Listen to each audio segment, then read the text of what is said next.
Hello, assalamu alaikum. Tappate leen video yi te yéegal ko. Keep tapping and sharing the video, guys, as you come in. And we're gonna jog on again today for this topic. Mbadi mandinkool momo min naata ay video tato ay asiya ku ñëw na tappate video yi te séddoo ko tey suma wax ji maa bëgg a commencé si Fabakary mi nga xam ne moo dee attaque imam Babali ak yeneen naafeq imam yi attaque imam Babali ñoom laa bëgg a waxal tey njëkk bala ma wax ak kenn maa si imam Babali la ñuy bañ imam Babali nga xam ne imam bu baax la bu bugg nit te dëggu te duy use Alxuraan pour toroxal nit ñi façon ngi imam yooyu la ñuy xeex di buli imam Babali di ko buli tey ñoom laa bëgg a jàkkaarloo maa si Fabakary yeeg mbooleem soo-called anti jigéen anti gune ñi nga xam ne fa ñuy mbubboo islam di buli imam Babali si ñoom laa bëgg a jàkkaarloo tey tàppate leen vidéo yi te seddoo ko by the way gune yi nga xam ne moom lañ bëgg a xarafal ak takk gune loolu noonu du ma sa xam Gambie so ku bu xam loolu ku ko def fañ lay tëj man ami dinaa meg soo suma organisation dana la jàpp boo ko defee Adama Barrow ngeen yëpp. Keep tapping and sharing the video as you come in. Today we're going to talk about this particular person that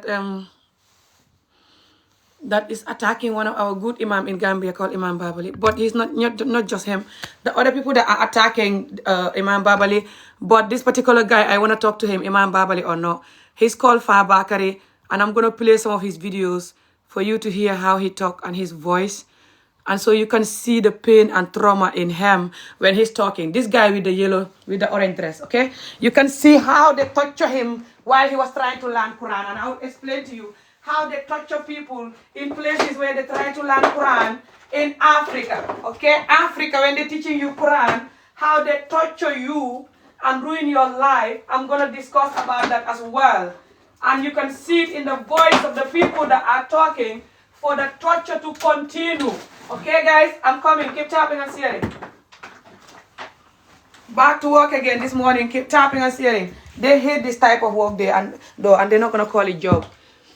They said I should go and work in the coffee shop or in the nursing home instead of doing this.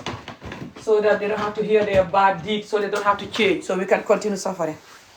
But anyway, even if I'm working again in a thing wherever, I'm still going to do this. This is my number one job that I love more than anything else. Keep tapping and sharing, guys. So, guys, Ali Fabakary moy mena Fabakary pilela aka Imam Babali buli nyaming and ate fango ala nyin nafiki ya kamin call imam and nafiki imamol in general mena wol pilela and they hate imam like Imam Babali mi yalan ko imam bete malem abuka Islam use ka musonin diningo abuse. Ali video tata aliasia asha jogon back to work. Back to work, tata and sia. Tapote leen te seddo. Batu nga na continue city. Na wiko. Batu nga na wiko nyen city first. Jani mul be start la. Acha tapote leen. Danaa leen waxal li xew. Tapote leen rek. Ko xamul li xew danaa la ko waxal. Tapote leen te seddo. Bu leen ma baax ak noon yi. Képp kuy dimbale noon yi seen liggéey bi xàq gi du la jib. Man or not. Li ngeen di naafeq ta bañ gune. Ak jigéen. Jigéen ñi leen di dimbale sax ñu ngi dee loolu baax na si ñoom turki jam yéen rek si toroxal jigéen laajal jigéen ñi naa fekk yi leen di dimbale li ñuy dund ngeen di njaaloo ba di leen indil feebar yéen ñu bëri yéen ñaataa ko du def góor gu yab jigéen te bëgg gune mën nga koo dimbale waa aca tapote leen te seddoo te def seen bopp nit ñu continuer liggéey ok këpp bi dee waaye taxaw ma seet naka laa ko def tapote leen te seddoo ami xawma lan ana sa lebu bi lebu ban tapote leen te seddoo xawma luy lebu ban ali video tap aliasia mo yana diam about video ko about nyin kewo Fabakary minka Imam Babali buli. Keep tapping and sharing the video. So guys, nyin kewo atomu Fabakary leti nyin kewo mi dondi ko wulengo babala. So mbena nyim video play la aka Imam Babali bully daming. So many different videos on YouTube aka Imam Babali bully daming. But aliya je, aliya tonyafo, aliya hasidi yani fen yani nafiki ya bula, okay? Aliya alfanke kebati, okay? And mulye diam. So, ali video tap aliya siya. ngana ala video play, okay? Pour aton mba fola ko oh blah blah. So momo ya fanke moti drang ala video tap. Cha ngana ala audio play. Yinti ko. Okay, acha. Tapotele mo ñëw play leen Imam Babali mi nga xam ne moom la kii di bule. Fabakary and the rest. What do you know about Islam? One thing I know about Islam is you shouldn't be using it to traumatize women and children. Everyone knows that. But anyway, you can focus on the crumbs that you're going to use to bully women and children. I mean, to traumatize them by circumcising them and marrying them young. And then you don't know Quran anymore. Because once you marry them, you're going to be cheating and lying and neglecting the entire generation. Asha, keep tapping and sharing. Okay, I don't know, this head tie. I'm not sure about this head tie, you know. But I'll just leave it like that.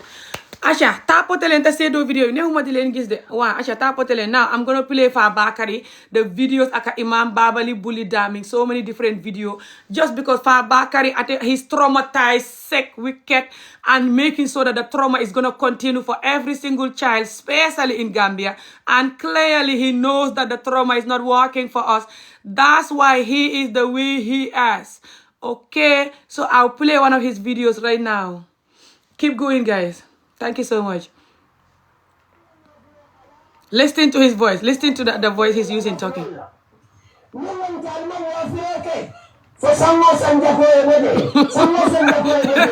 Listen to his voice.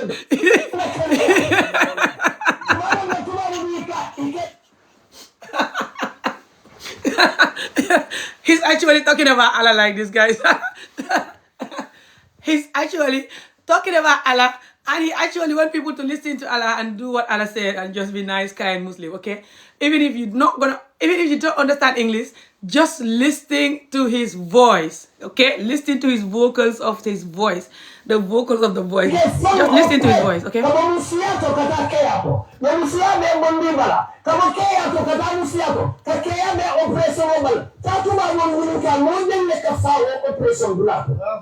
Inaweza tuma mnakili inake neso vika mwagela nyema ila bulako ayawo bulamo ko nento bela man ko kan mo falle kaki because in there there ko mo la right now ama fa men kala be wala kala to wala ganda ko na sanni kala fula british on the ne wala kala mana amilo lakum ala Gambia. He's blaming the British now for no reason. The British cannot look after you. You cannot look after your own country. You want the British people to look after you. You keep traumatizing every child and blaming the British people for not looking after your country. So guys, keep tapping and sharing, and I'm going to continue playing, and I'm going to keep telling you what this man is saying as I played. So guys, this man is one of the imam in Ustaz or imam or Quran speaker, Quran preacher guy in Gambia, okay? That guy that you just saw. I'll make another picture that, I'll change the picture to this, so he's gonna stop moving. Okay, keep tapping and sharing. So guys, this guy here is one of the Quran preacher in Gambia that is called Fabakary, okay? And he bullied the other guy who is a very good Quran teacher, Quran preacher and an imam. This man, this guy here, he bullied him. This guy also bullied him. This guy and that guy that I just showed you and the rest of them, they are the one that is the enemy of Africa, and they're using Islam to ruin Africa, okay? Because they use Islam only for FGM and to marry underage people. And then when they marry them, 80% of them will neglect the woman and her children, okay? The woman will be suffering and her children. They will never look at Allah and do what Allah told them when they marry them, okay? Keep tapping and sharing. Which is these people that are talking and the people that are following them. Okay. Keep tapping and sharing, especially if you want me to translate in English, yeah? Or I can continue in my language. Any English person watching here? Okay. So, he does videos. This is the one that, this picture is from this video that I'm playing from YouTube, where he's bullying the imam that I just showed you, that is the good imam that is called Imam Babali. And the other imam that was next to that Imam Babali, and a lot of them, they keep going bullying Imam Babali every single day, every single time, calling him name for having a human heart, a loyal mind, and being an imam at the same time.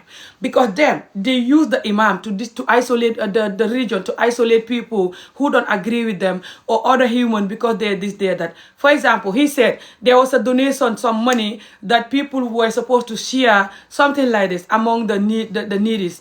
But that imam said that even the prostitutes that are selling themselves, they should also have a share of this money because they're human. They hate that word. They say the prostitutions are not human and that you shouldn't give them that money. I'm not saying people should go and be a prostitute, but if somebody is a prostitute or drug addict or alcoholic or whatever, and there's some money to give everybody, you're not going to give this person because they're a prostitute. Do you understand? That means you're sending them to go and be a prostitute. But also, prostitute, they're wronging Allah. You are wronging Allah for being in a community that 80% of them are not doing what Allah tell them. They're cheating, lying, neglecting their wife. But to you, that's fine because the women, they're not well. I'm not seeing anybody tapping and sharing, so I guess I have to cut this video then. Let me close the video and explain what I'm going to explain and post it on YouTube, yeah? Shall I do that, guys? If you're not in the mood to tap and share? Because as you can see, my voice is gone and this is insane. So all of these people were also saying that, you know, no to FGM and stuff like this, yeah? Salute to them. So, back to these people that is promoting FGM and using Allah to traumatize women and children, FGM or not. So, back to this Fakeba guy and I'll play his thingy. Listen to his voice. How he's so traumatized and angry. Listen to him.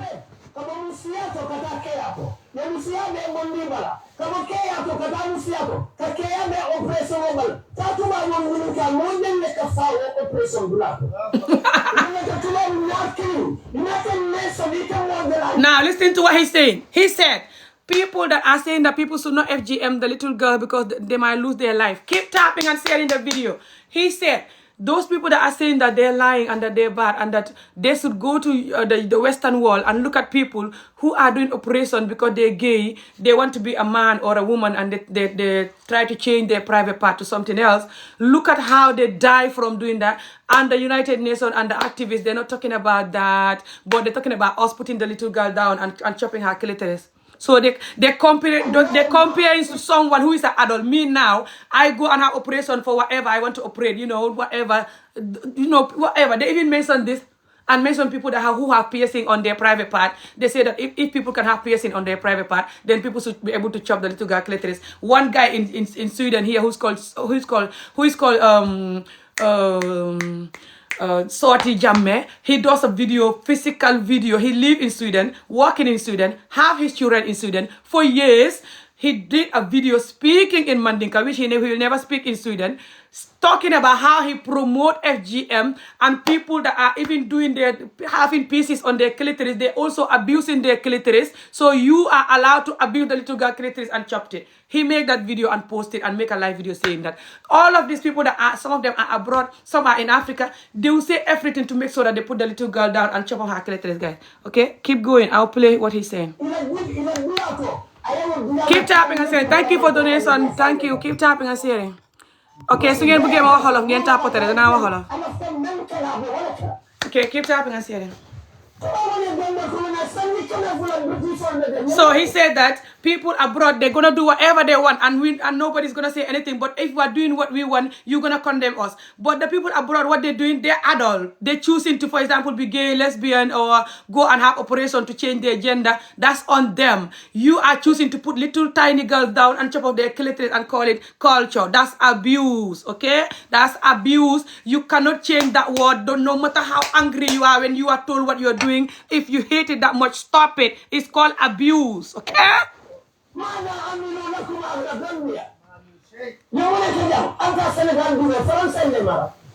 Now he's saying that. I like it that he's saying that. He said that the British people, they have UK for a long time. They colonized us for a long time. And they never did nothing for us. Look at how poor the country is. So why are you listening to them? They said we are listening to the British people. Guys, whenever you tell them, leave the children alone, don't beat them serious beating. Don't put the little girl down, cut their clitoris. Even if they're a boy, don't beat them serious beating. Don't essay them boys or girls. Don't marry your victim, essaying them when they're 13, 12, 13, 14. You call it my wife. They say that the white people told you to say that and they're paying you money, guys. They always say that all the time. They always say that so you can leave them alone so they can continue.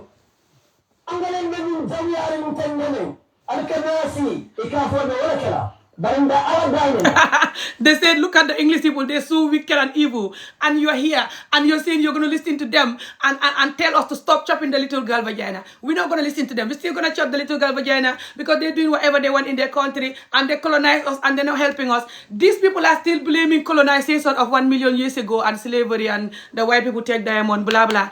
And because they know that they're the one that traumatizing the children, neglecting women and children, they have a traumatized nation that they're making sure that people don't go to school or don't have good school education and cannot even have a normal functioning brain that is not traumatized to begin with, school or not. So you can focus and have a life. They hate that they're always going to make sure that they traumatize your entire generation, don't give you school education, don't give your mom good marriage so she can focus and train you well.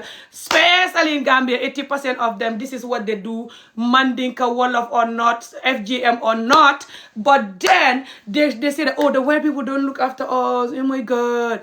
And then they say that, but look at the government, they're having millions and they're buying nice houses, they're sending their children abroad, they're not giving us the money. So which one it is? Is the white people or the government? Okay, let's keep going. And where is the government from? You train the government to do that.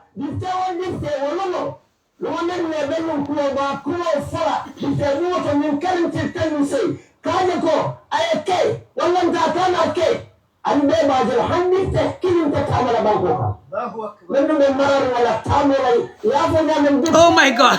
Keep tapping and saying, let me bring back what he just says there. This guy is ridiculous. No.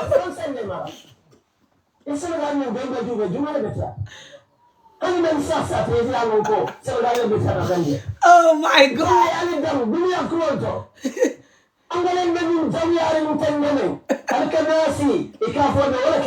Banda ala dalila mamo muslimone mutalali bulola ditewa dite wolono lone ne belu kuba kulo fala dite nuto min kalimti tanuse kaje ko ayake wallan ta kana ke ande bajal handi te kilimta kamala banko lene ne marar wala tamela ya fona men dito bela kamala crossrale Mafika, mwana dite buto kaje ko musala sunnata abanyan kala banko ka nyanta bola mwatole wasu ke dite jumale na mongo men ko baba ne na sunno kana walo nde dankala ala de nalu taila abe kono fandi la fusi kurala isinjara ila kila la ilaha illallah ni banta mama te alon al mamone muti aliyaman dite abalan tanin kola أمان تعليما يمسل لا تصلون عليهم لأنهم ماتوا وهم فاسقون إلا الله لا إله إلا الله محمد رسول الله. So guys, he said, keep tapping and saying, I'll tell you what he's just saying now. So he said, do you guys want me to continue interpreting like I'm doing in English, or you want me to just continue in our language?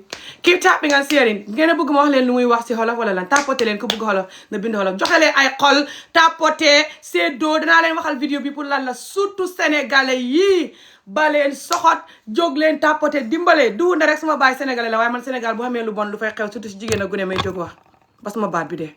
te fi ne Gambie ñi ñu ngi ne mukk danañ tëddal gune jigéen di leen lañ set ak jigéeni Gambie di torox ci sëy yu bon jigéeni Gambie ñoo gën a xam sëy yu bon than anybody in the whole world xaddina si yëpp jigéeni Gambie seen sëy yee gën a bon fukk bu ne juróom-ñett yaa ngay jooy te juróom-ñett yi boo ko xaajee ñeent yi moom bu góor ga dee sax seen ronkoñ du dakk ndik sëy bu bon tapote leen te ñii di yuus xar Quran di yuuxu ba seen baat bi dee di yuus xar Quran pour dagg guneeg jigéen xawraam di yuuxu danaa leen wax li ñuy wax nii you know fi mu ne nii guys I'm coming back to English if anyone that only understand English comment, let me know, or I'm going to continue in my language, okay? Because it's very hard for me to be going from one language to another. Now, ku ko xane Wolof rek la dégg na bind Wolof, okay? Please, okay? Now, look at these people. They say, I need help. This person said, I need help. Do you hear this? I told you these people are sick.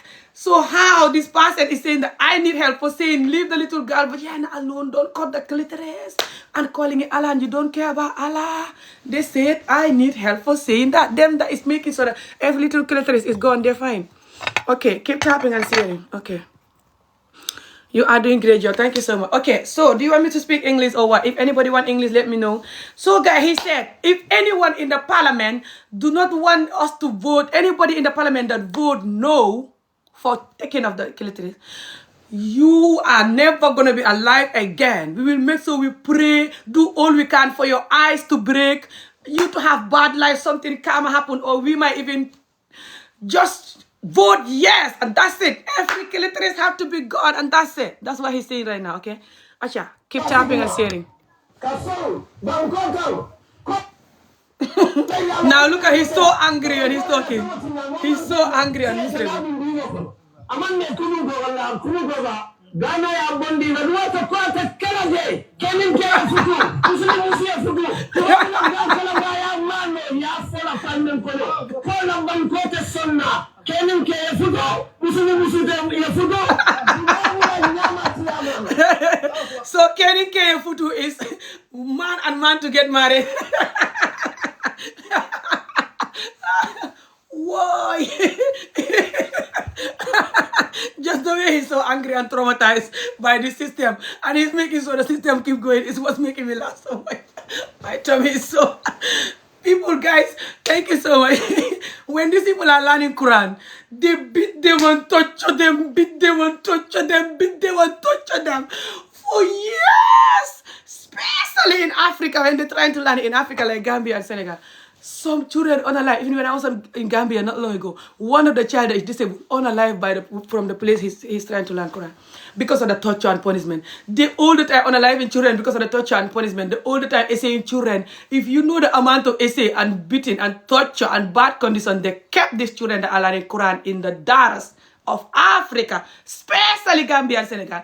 80% of the daras, especially the boarding home daras, where the children have to stay and remain there, you know, until they grown and until they master the whole Holy Quran, which can take 10 years or more. From the age of 5 or just over 5, you will go there. If you guys see the condition of there and you know the condition of there, you will not sleep at night if you have a heart. Doesn't matter you're from that country or not. So when they're talking and behaving, you can see the pain and trauma that they go through there that they shouldn't go through. But what amazed me is that instead of them to fight for that pain and trauma to end, even if they're going to continue to put the children there, they should make sure that no child is going to go through serious beating and essay. Make sure all of them join hands together, put their energy there, so people can learn the religion peacefully and grow up without being gay because you're as a man. Grow up with, hence they don't want gay, because right now he's against gay. I'll come to that. They do like they hate gay, they don't hate gay. They're hypocrite. They always use gay and lesbian to fight for you to leave them, to chop off little girl vagina and to marry young people and to do whatever they want and be like, if you talk, you want to bring the white people mindset here. You know the white people mindset, if it comes here, we all gonna be gay. Yeah. And they don't care about gay. You know why? Because Allah that tell them to not be gay, tell them to not have sex without married, and they all the time have sex without married. 80% of them are having sex without married, and Allah who told them not to be gay, told them don't have sex without married, gay or not. And they love that. It's in their vein. They can never ever stop that. Lot of them, especially the 50% of them. Now, thank you so much. Keep tapping and sharing. Now, just listen to him, okay? So he said that, oh, the white people, that man is marrying a man. You want us to be like that? They're trying to put fear in the woman, so their husband will marry a man. My husband gonna marry a man. Oh, okay, FGM my daughter then, so we can be Muslim. So to be a Muslim, you only have to FGM your daughter. What about the man to stop cheating and zip his trouser and look after his wife, house clothes fit his wife, which Allah love more than FGM or not? Even the man that you have to circumcise him and take out the skin, that's not harmful compared to the woman that you're taking her thing it. Even the man don't do that, but he's looking after his wife, whatever she need, money, love, time, attention, and don't cheat. Allah will prefer that 1,000,000 times compared to the men that you're thinking, not to mention women that you're thinking.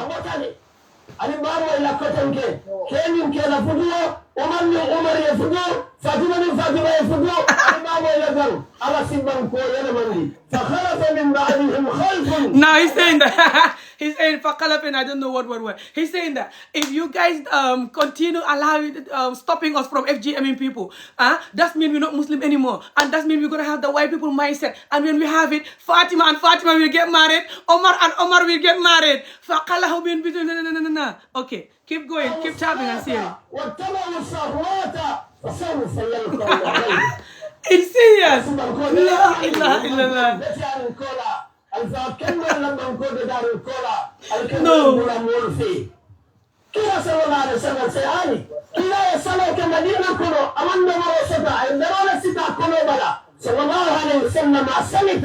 prayer Rono alayhi salatu wassalam bi abi wa ummi ya Rasulullah.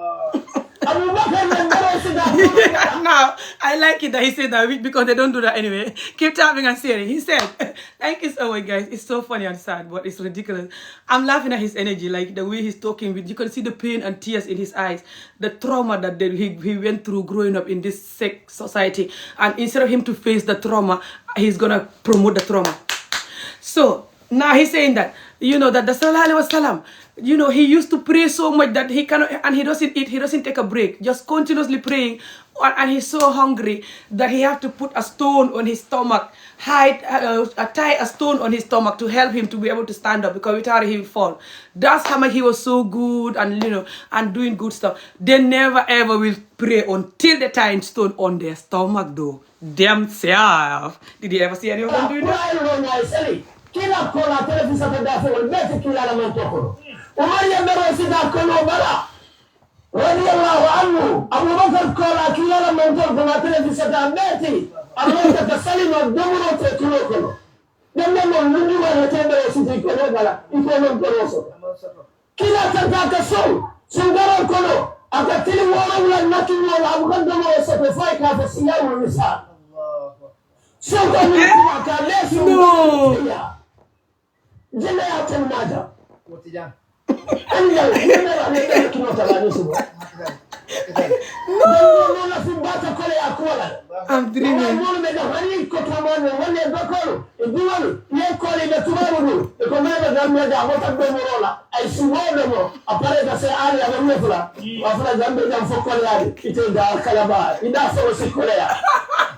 Wala mo kan do morola ma ala tonto. Askeno wanne ya do mira tin da America. Suwole dolon ko. Suwole na kan now why? Now I don't know who he's saying. You and your big mouth. That's it, Dakalaba. Why?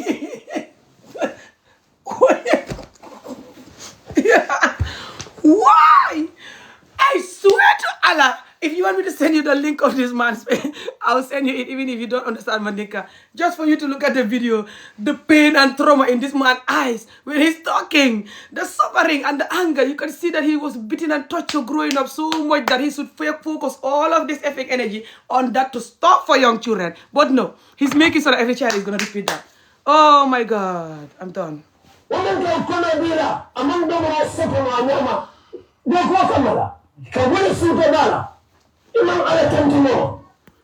tapping and sharing the video. I saw only one share, guys. Keep tapping and sharing. You have to keep tapping and sharing the video if you want me to continue, especially the translation. If you want me to continue translating it because you can't speak any of these other two languages, which is Wolof and Mandinka, let me know. And you have to keep tapping and sharing the video. It's only one single share. A lot of people, when I'm doing something like this, they're busy reporting. I'm just lucky that a lot of them that are reporting can't speak correct English. They're like me growing up, no school education, which I'm fighting for that to end, by the way. But they cannot do that because then they'll be human. So then when they're reporting and they cannot find good reason, good lies, especially when I'm speaking English, TikTok can clearly hear what I'm saying, that I'm protecting humans, especially women and children. After TikTok already know also that I am an activist for this. So that thing little helped me when they're just reporting and they don't know what to say. They can't even spell their name. But they write and lie and say that I am this, I am that, say the opposite to what I'm doing, so TikTok can end the video. They rather me that is talking, I should be than for people to change and leave children of Africa alone to grow up without trauma and to grow up with school education so the children can grow up and build Africa. They hate that. They hate Africa so much. Across Africa, 80% of these people hate it. They never ever will let Africa to be a human, normal, developed country, so we can stay there. We don't have to run like a coward. They always, and then when you run, they tell you that when you run, don't talk, just send money and shut up. Send money and shut up. When you run, they want you to just send money and shut up. You're not allowed to talk. Especially talk about why you run, you know? Like why Africa is not developing. Oh, how dare you talking about that. Thank you so much. We are standing with you. Keep it up. Thank you. Keep tapping and sharing. Send heart. Send good job. Now, you know, all those good comments. And let's keep going. So, guys, let's keep going, okay?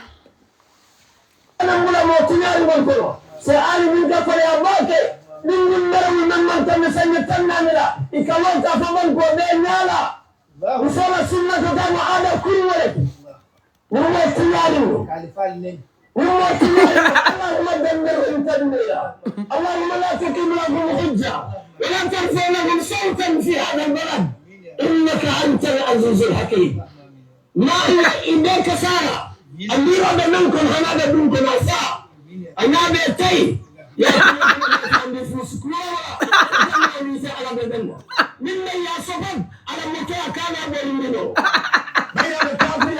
Oh my God, he said that all these people that are talking for us to change the way we are, our traumatizing children behavior. He didn't say that, but he knows that's what I say. He's like, all these people that are talking for us to stop doing this, all of these people, what they're saying, by the way, is for them to continue chopping the little girl clitoris, FGM in them. That's what they're screaming and saying all of this. So he said, all of these people that are talking for us to not do our Muslim deen, which is chopping the little girl clitoris, all of them, some of them, they're not even 40 years old, or they're 40 years old, they're young. He mean people like me, I'm 43.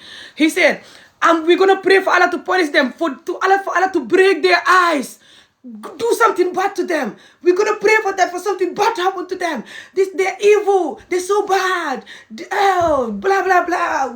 If they just want us not to be Muslim, and Allah will punish us when we're not Muslim. Look at how Allah is punishing them, and I'm praying for Allah to punish them more. Okay, so they say that people that are not Muslim and they're doing wrong things that Allah don't want, Allah punish them, and that they'll never have peace. Them that are the good Muslims and are doing what Allah said, Allah is giving them good life. Go to Gambia and see if Allah is giving us good life. You know why? Even if they continue chopping the little girls' clitoris, which they already chop half of the nation clitoris, but now they want to chop the other fresh children that we are trying to protect and calling it Allah. But do you know why? Even if they chop the whole nation clitoris, they'll still go, not never be developed calling it Allah. Number one, Allah knows that they hate him because Allah have the Holy Quran that is like this, and the chop of clitoris is Sunnah. Sunnah is something that you do just for extra deed. The main thing is the Holy Quran book, which Allah said don't have sex without marriage, and a lot of them are doing it. Which Allah also said that when you're married, house, clothes, feed your wife. And 80% of them don't do it correctly, especially the 50%. And he saw that, he knows that he might even be doing that himself, and his families and friends are doing that, he saw it. And he's not going to have this pain and anger for that, because then the woman will be happy and have peace in her marriage. And that's not what their energy to get angry. But to chop off the woman clitoris, that's what all of their energy in the world.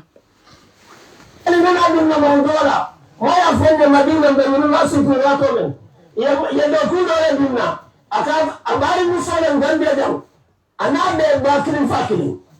Yafuku bila amonta sunoto. Labama keka mora ako to Google. Amasi mila futuela. Anaye bumfula le soka nyola mwato. Wallah, kuma wallah, akonye wakola le yaba so samba kata sunoto. Utumungu keba te wala jagata. Bija. Kusamani jagata. Bija. Bara amasi yale. Kusamani tio. Sasibia. Imezane. But I'm not telling you in mass. Say, what is that?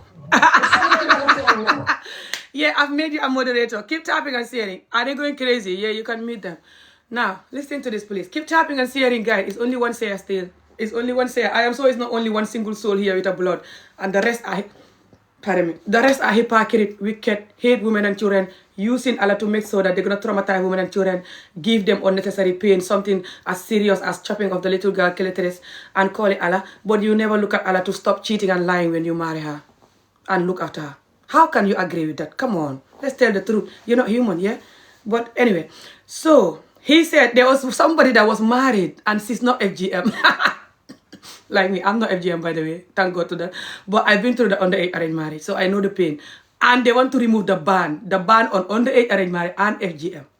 So that's why I'm in the middle of this for my own side too. But the FGM, I don't want that too, because I know how sick this community can put you in justice, serious beating, underage marriage, or say in general, boy or girls, and lack of school. These three I'm fighting for, and I have an organization for this now.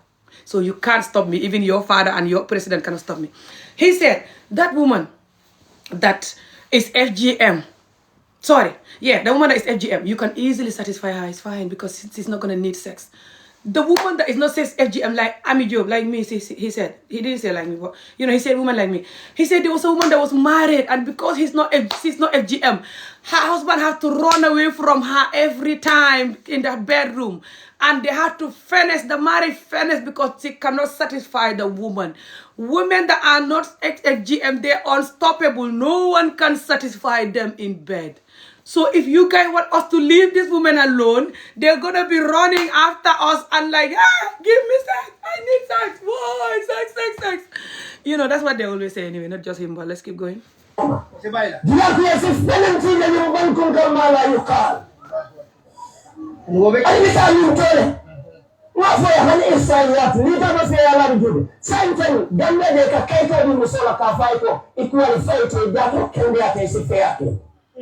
Aben banko ka ni wa no ngafo yana bandolo tani ka kaito bi ke jato viste kuranta jato ko HIV te ja yelo be datari a qualify ta la sikema ko de fagumatu asijeno keno moya to banko men sondola iko be du sambala suno be ko tasabla. So now he said, wait. Kala kuyata tubakaranga so le ngara ko noma dina ku yesif penalty le banko ka mala yuqal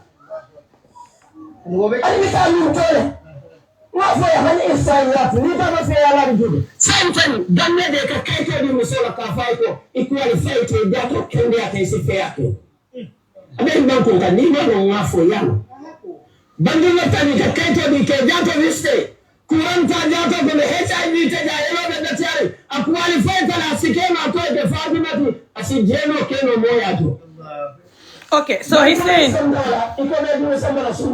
okay, keep tapping and sharing. So he said, Gambia right now, in the, when you go to the hospital, they can give you a check. They can check your blood, and if you're not HIV positive, they can allow you to be a prostitute. So they're promoting prostitution, but they're saying that we have to stop cutting the little girl clitoris. And if we don't, these people are not going to have enough with sex, and they're going to end up being a prostitute. That's why he's saying that, well, I'm thinking why he's bringing the prostitution in the middle of the topic. But anyway, these people can look for all the reason in the world to continue chopping the little girl's clitoris. And when they marry them, they will never look for half of that reason to stop cheating, lying, to be a nice, good husband to you, telling you, I love you, baby, all the time. And whatever money they have, they give you, which the same Allah that they claiming to catch up of your village, clitoris told them to do.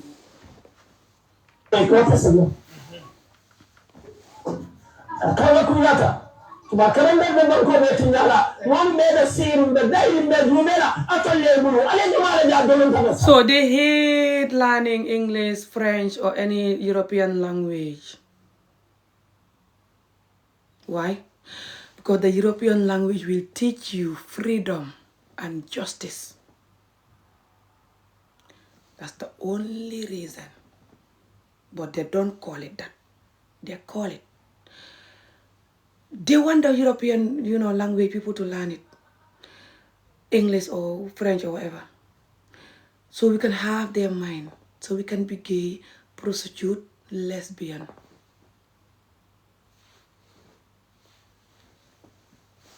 Okay, because a lot of people here that are even from here, white people, a lot of them are not gay or lesbian or prostitute or anything. They can just read and write and send an email, and know your rights as a human. No one forcing you to be gay or whatever. By the way, why is your fellow people that are teaching people Quran are sexing the young boys all the time? And that they're not gay? What are they? You're not going to talk about that?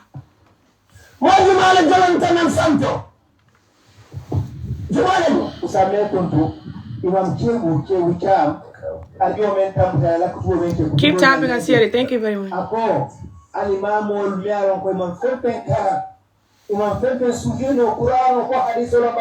He's coming for Imam Babali now, which is the reason why I'm doing this video. Keep tapping and sharing.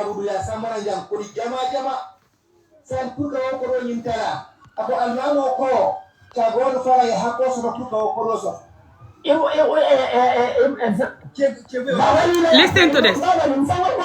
Yeah, keep going. Listen to this now. Listen to this. Jumale usame kontu imam chewu cham ajo men tamta la kutubo menke kutubo nye menke ako alimamol mealon ko imam fefe kara imam fefe sujino qur'an ko hadith lo ba amalo ako tabi corona be Gambia corona Keep tapping and sharing. ya samara jam ko jama sen kuka ko ro nyintala ako almamo ko chagol fara ya hako so kuka ko ro so Do you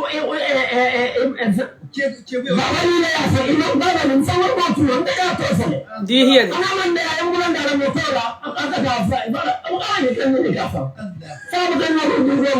Allahu Akbar. Have you listened to the hypocrisy? Allahu Akbar. Allahu Akbar. Allahu Akbar. Subhanallah. Allahu Akbar. Hey, Allahu Akbar. Hey, Allahu Akbar. Now, keep tapping and sharing, guys. Okay, keep tapping. I'll tell you what he's saying now. Allahu Akbar. Hey, Allah. Hey, ilaha illallah. So why these people are always Allahu Akbar? Hey, when it's unnecessary, when they're bullying, when they Allahu Akbar to make sure the little girl clitoris is gonna be chopped off, but they will not Allahu Akbar for their cheating, lying, and neglecting their wife behavior that Allah hate the most. That's not what this Allahu Akbar. Keep tapping and saying it. So he said, when there was Corona. Listen to this. Corona time that passed long time ago, you know, when the pandemic and the African countries, they have some money, some aid to help their people from the West or Arab or wherever, from the United Nations, I don't know, you know, just, you know, keep tapping and sharing. Thank you. So, he said, he began his words by saying, there are some imams that don't know anything about Allah. He means this man here. Keep tapping and sharing. This man that is one of the best imams in the Gambia, okay? This man here. This is the imam that is their boss. Look at his face and look at this man, how they're different. So this man is the one that is promoting the FGM and the underage marriage and the women of Africa to continue suffering in African Muslim countries, especially Gambia. Keep tapping and sharing. So now, this man is one of the best imams in the world, Africa or not, because he talk about reality and love and humanity and the Quran as well. And they hate that. They want you to put that away and just use the Quran to make sure that everyone is traumatized, and that's it. Shut up. Okay, now keep going. So now, he said, there are some Quran preachers here who don't know nothing about Allah and the deen, and they should shut up. And the people are like, Allahu Akbar. And he said, yes. For example, when there was Corona and we have some aid, some money to help everyone in the country, that particular imam, he said that we have to give even the prostitute people. Everyone is entitled to this money, every citizen. How can he say that? Prostitutes are bad, you shouldn't give them nothing. And then the other one said, and then he said, I'm going to say the name. It's Imam Babali who said it. He doesn't know nothing about Allah. He should stop. You know why I'm doing this video? They've been insulting this man for so long because he mentioned that word, guys. This is how much they hate women and children. Did I tell people to go and be prostitute? No. Why are people prostituting? 80% of prostitutes are prostitute because they essay sexual abuse. You don't know that because you hate that European language that you're going to learn and know how to Google and read and function. Or you know it and you don't give a F still because it's a woman. You always blame woman like you always do. Lot of you. From when she's born, you're angry that you have a daughter. 80% of them, especially Gambia, especially the circumcised traditional people, they hate daughters, 80% of them. If they deny they're lying, they know themselves, we know them. And then you continue beating her, torturing her, chopping her little clitoris. She get married, you betray her, 5-10 years later, she's crying forever and ever. She will never ever have peace. Even if you die, she's going to continue crying because of the pain you cause her. So, why the hell you say that Imam Babali shouldn't say that give the money to everyone, even if they're prostitute, they're a citizen of Gambia? And a lot of you that are married, you're a prostitute. 80% of you're having sex outside of your wife all the time. And Allah hate that. And you never ever will put half of this energy for that to stop. So the women can have peace and the marriage can be good. And the husband don't have to bring you sexual transmission disease or anything. And you'll be happy knowing that your husband love you and love Allah, you know, because he's listening to Allah.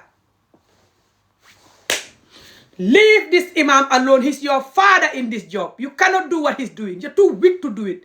He's telling the truth to protect humanity and to do it what Allah told him. Stop making Islam look so bad and pedophile and hate women and children. You are the enemy of Islam. Stop it.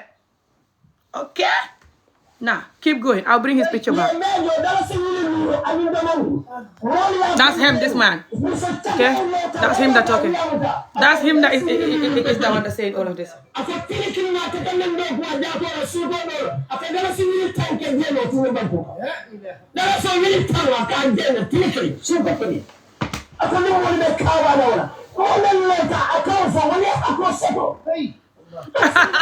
Listen, I'll tell you what he just said. Okay, keep tapping and see.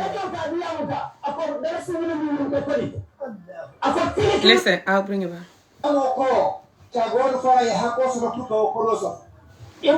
Now, just wait. I'll bring it from the beginning and I'll be quiet this time. Keep tapping and saying.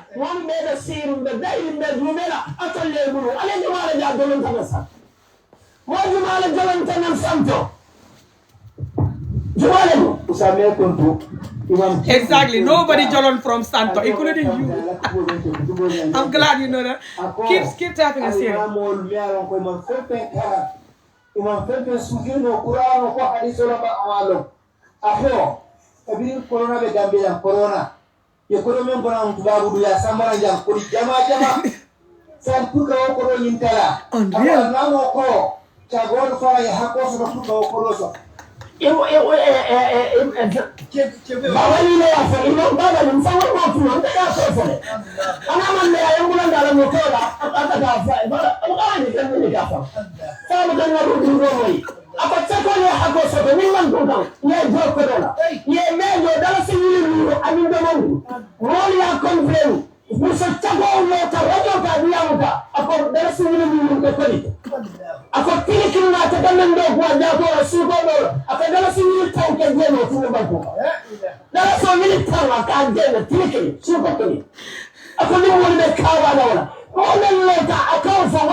Oh my God, I love this man. He's so funny. Why? He should be a comedian. Whoa, my stomach is spinning me. He said, keep tapping, I'll tell you what he said. He said, now I'll start the topic from the beginning again and just, explain what he just said. He said, some of you guys, you talk like you're from up the sky. And you're not from the sky. No one is afraid of you. Like he's talking to that good imam that I told you, And then he said, for example, when there was Corona, there was aid. We have some money, some aid. The government was giving people money, like the citizens, something like this, yeah? And then one of the imams said that you should give even the prostitution their money. Like, I think they were supposed to have like $5,000, something like this. That is like £80 or something. It's not up to £100, if I remember. I don't know. But the last time I sent money was like a week ago or so. Anyway, so he said that that imam is so bad for saying that even the prostitution, people that are prostitutes should have their share because they're also citizens of Gambia. You shouldn't like isolate them. Like just a humanity thing, like give everybody kind of a thing, yeah? He said that the imam shouldn't say that and that the imam is bad and that's why he's thinking about to help, the other Gambian. Like, you're supposed to have the Gambia in the middle. Just like they're doing now because they're saying if anyone that don't FGM your daughter, when you die, nobody should come to your funeral. When you're selling something, nobody shall buy. When you have a party, nobody shall come. And that anyone who don't vote yes for the FGM to continue in the parliament, they will make sure you're out of the parliament and they will make sure that they're going to pray for Allah to break your eye and knock you and just for some car to hit you or something bad happen. Yeah. So them, they have in the Gambia.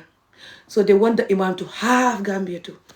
So then why they bring in this topic? This is a brand new video, by the way. And this thing happened since Corona time when it was pandemic. And they're promoting prostitution. Because then he go on saying, when this thing was on and we condemned that the imam said that one prostitute had an interview and said that they don't even want the money because they can sell themselves for $10,000 in one night or more. I don't know why he said that. So he's promoting prostitution. He wants the youth that he's neglecting to hear that and be like, whoa, I'm going to be a prostitute. So he's saying that for no reason.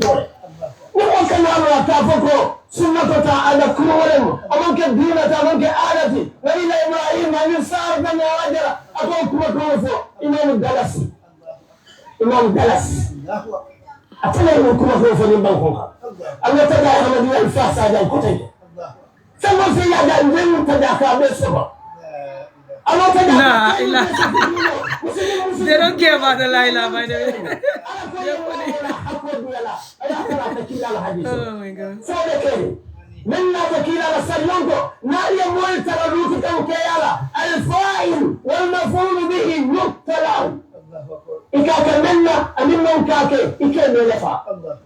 So he keep calling the imam the good imam, that is one of the good imams in Africa that we have, or just third world countries, Muslim countries.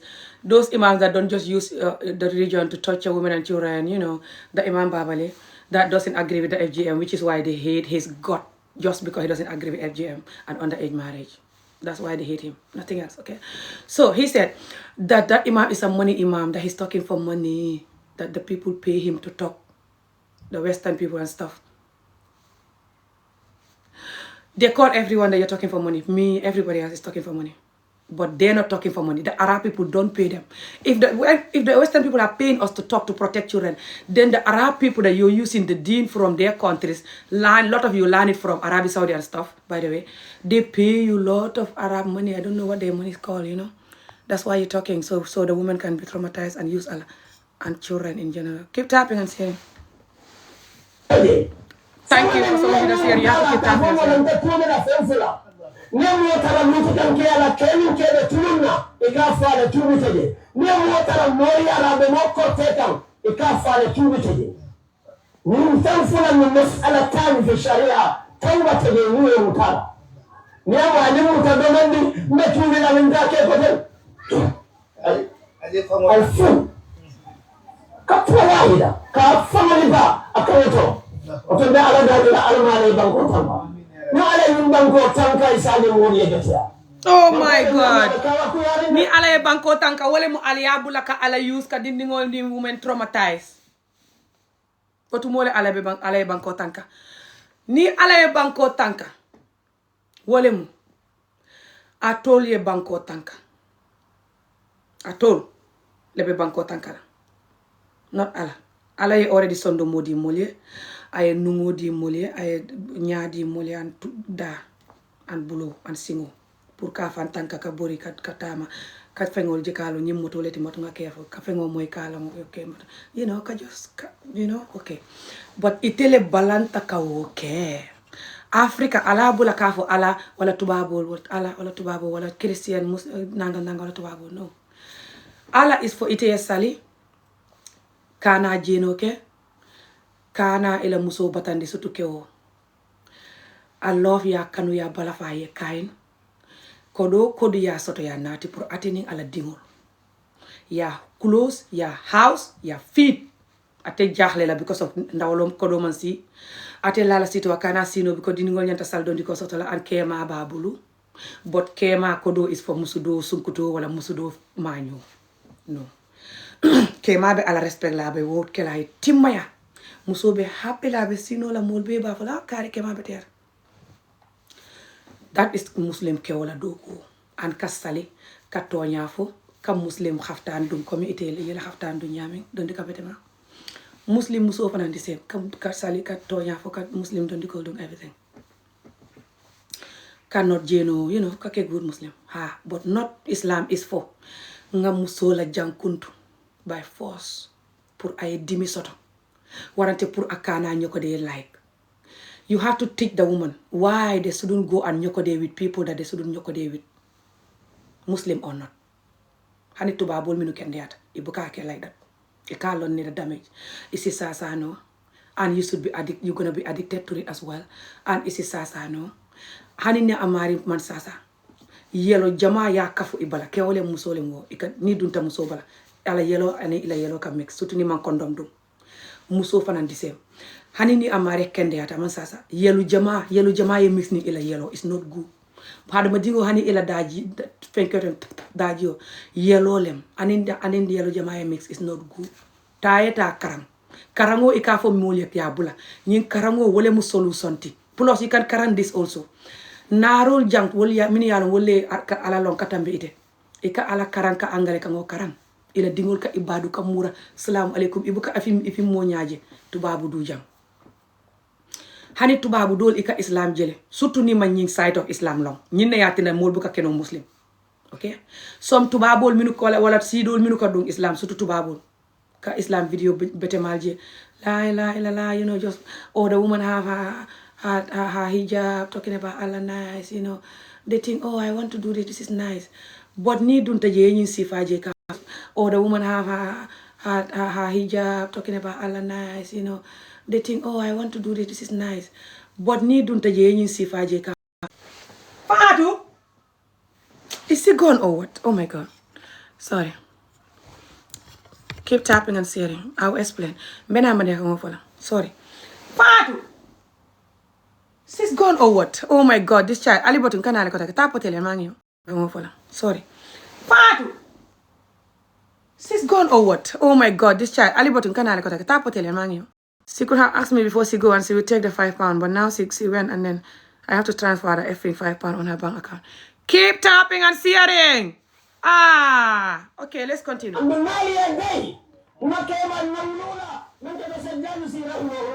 Keep tapping and sharing. It's only for here. I don't care what you guys call me. I'm still gonna talk. You guys are the sicko, abusive people here. Keep tapping and sharing.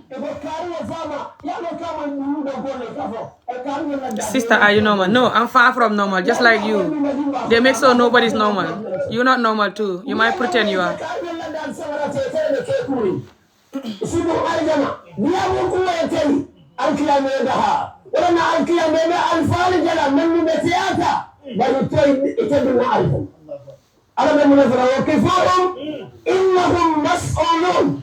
So he's saying that when we all die and we go to Judgment Day, a lot of the people that are good people, they're not going to go to heaven because they're promoting bad stuff, which means they're promoting for you to not FGM the little girls and for you to not underage marry people, and when you marry them, be a good husband, even just, you know, like people that are good Muslim, but they promote humanity as well. They don't use the religion just to brutalize children and women and abuse them and make them suffer, you know.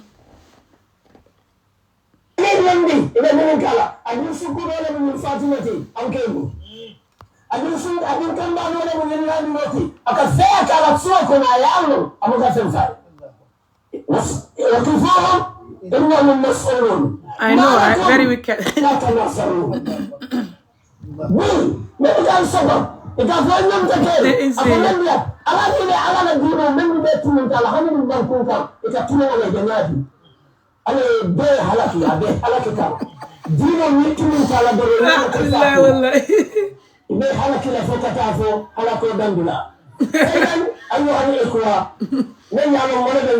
They say that anybody that don't respect the deen, God will punish you and halak you. Halak is like when God destroy you or curse you. You know, like, he said that anyone that don't respect the deen, Allah will curse you and something bad happen to you and you'll be wasted.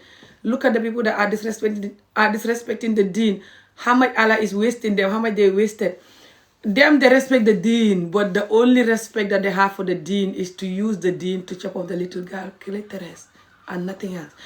Go and look at how 80% of them are treating their wives and children, especially their wives, especially the first wife, okay? In the Gambia and Senegal community, the first wives, 80% of them are suffering or suffered already or are gonna suffer tomorrow, okay? Which Allah clearly hate that.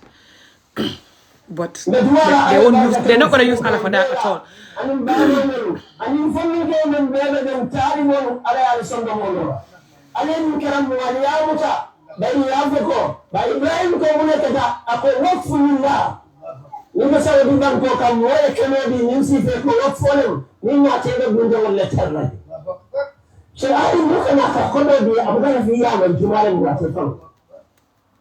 Atenda fuleyalo indira kuone kama muka haji na msallaya ayala ni na msakere kamenke saya ajuwe Muhammad bin Salman amenke kam mon balonka أبا دينا وبعلم بكلم ما خفيا بكيرنج داري يا مكافر من The way they Allah Akbar do. مكافر من بس سايم سوني بكلم نيجا بجندا وشوفوا ما ولا بكيرن سايم جماعة كافر ناس يقول كافر من الفيلم لا إلا الله. أتكلم يا جماعة يوم مسني تنامي يا ما في سعودي كذا بترجع bari ka mal firin du male dino de tinakal ni ko fo men man nyam fo la nyame muta e man nyam kala kafiro man nyam dunna dale makka ta wal madina sai ka fo ko fu mo da to musali ka wure du kan sai ka fu mo ban ko kan muslim wala bin garato jumal la yake masakan sunnama ka bile de musallin ka ne dunna ko فمن من الدين ولا فاني يبتدي في الفنان ولا نعمة ابن الديمقراطية ما فريقه محمد بن سلمان من فهم الدليل تكاجكو أكل بنكو أكل نفامي دمالك مسايا أسي أكل نفامي دمالك مسايا فمن من تسوي بيجون من كتر فاهم أنا إنما تكليلا إبن كندون من بكرة على كنا كمنك يكتر سيرين I think they're talking about the government. Okay, I'll bring it back. They hate the government, a lot of them anyway, but no one cares about government or no, but they bring that into this too. Okay, keep tapping and sharing. Let's bring back what he's saying. Okay, let me focus more. Keep tapping and sharing.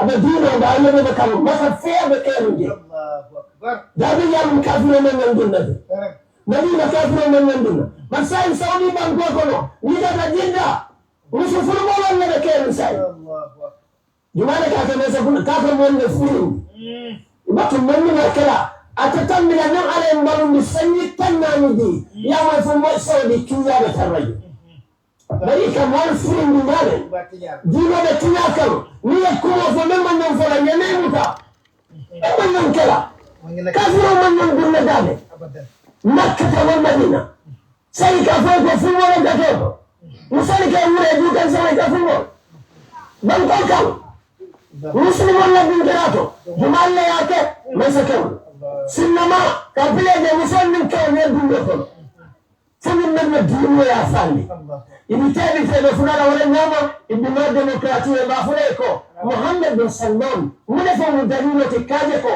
أكل بنكو أكل نفامي دمالك مسايا أسي أكل نفامي دمالك مسايا فمن من تسوي دون من كتير فاهم أنا إنما تكليلا إبن كندون من بكرة على كنا كمنك يكتر سيرين نيجي من تبين ولا أسكان وتسيمايا Nani fo ba sa di bango re pare la dere ile sambara ina si Ibrahim sarana sarako lakini fale mu wala mu dina nan ka tala wala to talatin na ro ga tala je ka kuli kan nan mun kala kuli min kamare iko ka fandin ke wala kon tale fandin ke nan mun kon tale la feyala feyam te alama mu da feya kanna ay mele da so me ale kanna ngamatu أتريلا دوما دمما نولي إنه يدن قوان كلام يتكلم بكو إتي علاجي مجندا مبوما يفتي يسدو أبالا كنا بأمي سبور كلام أبالا كنا بأمي يلا كلام أبالا كنا بأمي سندي كلام سيد بكوار عمر كمنفو من على تاتاك فنادر من سكاوان كولا ناكونا دسوا كولا فنا ويأكونا كياندي إتي هنا جياسكو إكب دوجا لنوكو باكبور ونم مولي فتي لوتكي أقول مولي تورا نواتكي وتو علم عليهم تنقى علم عليهم هجاب يمننا موضوعتي ولم كان فاروك على لسينها الإنفاق في سبيل الله كألتم على لسينه كان فاروك أفلا سنجروكنا So now تعالي ما بيلا ما فدا فول ما بيلا فول دان بسياق باك إذا بعد المسلمون إذا موجل لم بعد ولكم إمام على كرولا موجل إفام على كرولا موجل أنا ما تناي إذا ملوك على يرمندي أيادم فندي موجودي إنهم تكلم هذه كتمول بيت كان النولا على كورفانا بعضكم فوق بعض درجات ليتخذ بعضكم بعضا سخريا ورحمة ربك خير مما يجمعون ألا يمون تنبين بالنوالي أي نافلة سيان بالنوتي فرالي النومتا ألي النومونا نافلة تيلو فوانا نيامونا فوارولو نافلة تيلي بلفي ألي النوما ديكو نسوة دوكوبرا نسوة كينو ألياكي وطا كلا نافلة تاكابوندي ألا نسيلو كام فانتكير من ياسي طهرة للنفس المسلم.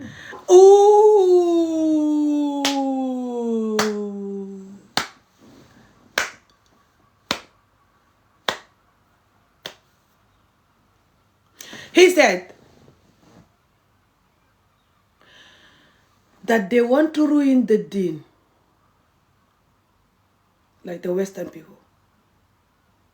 Even in Saudi Arabia, the Saudi Arabia people now, they have nightclub or they're doing bad stuff now, which never happened there. This deen, people are fighting it. Even some Muslims themselves, they're changing, becoming bad Muslim. Us, the clitoris choppers, we are the good Muslim. Now, the Ramadan is here.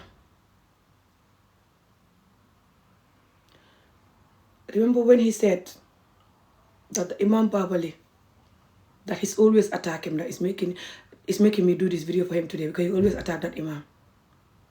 That he was saying the Corona time, when we have some money for Gambia, he said the money should be shared to every Gambian citizen, even when someone is a prostitute. Give them money, they're still citizen.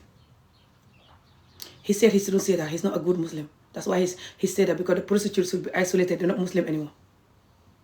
And he still have that pain and anger towards the Imam, or just hate him in general, just like they hate me in general for my work, you know, FGM or not. Keep tapping and sharing. Thank you so much. So, because that Imam is talking, for you to not use the deen to abuse women and children and call it good Muslim, when you clearly not doing what Allah tell you, especially when it's come to zip your trousers, don't have sex with someone that is not your wife, and house clothes fit your wife. These four, which 80% of African Muslim men always neglect, but the 50%, they cannot live without doing that. Like, they cannot live without neglecting that. But they're not going to put their energy on that, of course, because then the woman will have peace and Allah will know they respect him. So then, he said that Imam is a money Imam. It's very bad Imam. He's doing his work for money. That's why he's talking like that. So he can be paid for saying that. Who get paid for saying that? But then, right now, he said, people that have money, because it's Ramadan, and we are Muslim, give us money. Help the people that you're better than. Let's continue listening to him. Keep tapping and sharing.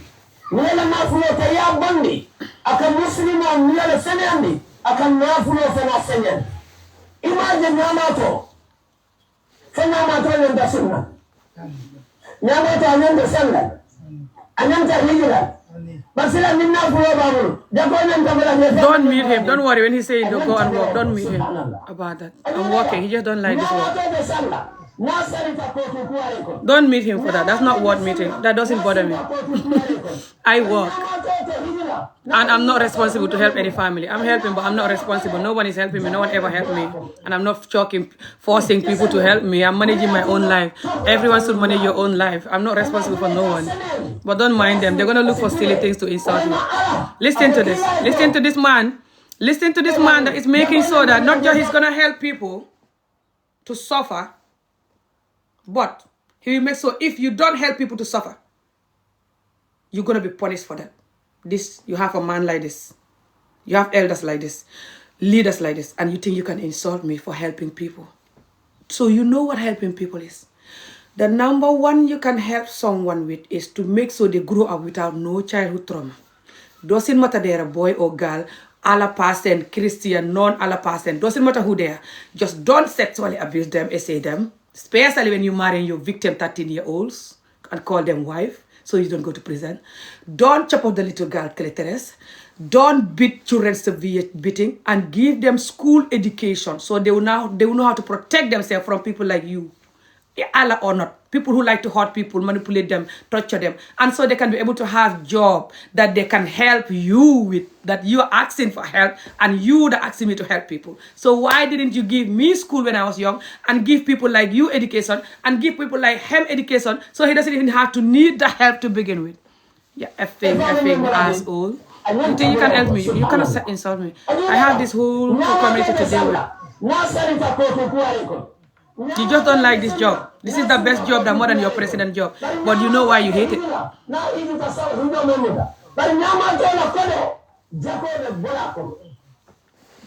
Okay, let's see what he's talking about, Nyamato there.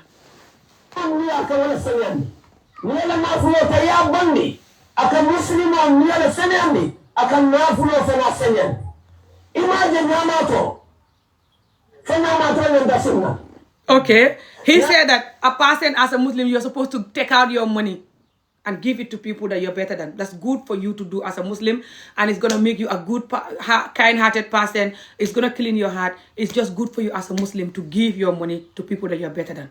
When he already began his talk, when he was insulting the other good imam, that imam is a money imam who talk for money. So he's not talking for money now. How hypocrite, Islam hater, hate women and children, type of a person these people are. Now he's forcing people, brainwashing them to give him money so they can have a good heart. Money cannot give money doesn't make you have a good heart. Hey, this is sad and funny. To have a good heart is for you to come from a community that have a good heart. So they bring you up without torturing you, suffering you, teaching you how to take pain and how to give pain, beating you, essaying you, chopping your little clitoris, and then choking you to have a good heart when you're an adult. Which is why people are spending their money on goals and clothes and everything and looking at the others dying, they don't care. And then why are you calling people money imam when you are begging now, la ilaha illallah sarangir yalla, now, blackmailing people now, that so they can have a so-called good heart when you're choking them to have a bad heart by traumatizing them by force. I'm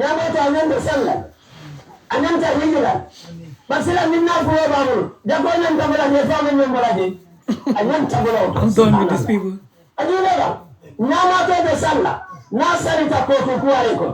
Nyamato de sunna na sunta ko tu kuare ko bari nyamato te hijira na hijita saw hijo memuda bari nyamato la kodo jako de bola ko yes I know. Yeah, okay. So he said even a mad person that is mad, that don't know what's happening, they don't have to pray, they don't have to do anything that Allah told them to do, and Allah will forgive them because they're mad.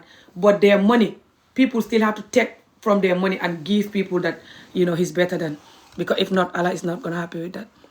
Keep tapping and say, of course I'm fasting. He's fasting. He's fasting for saying all of this. So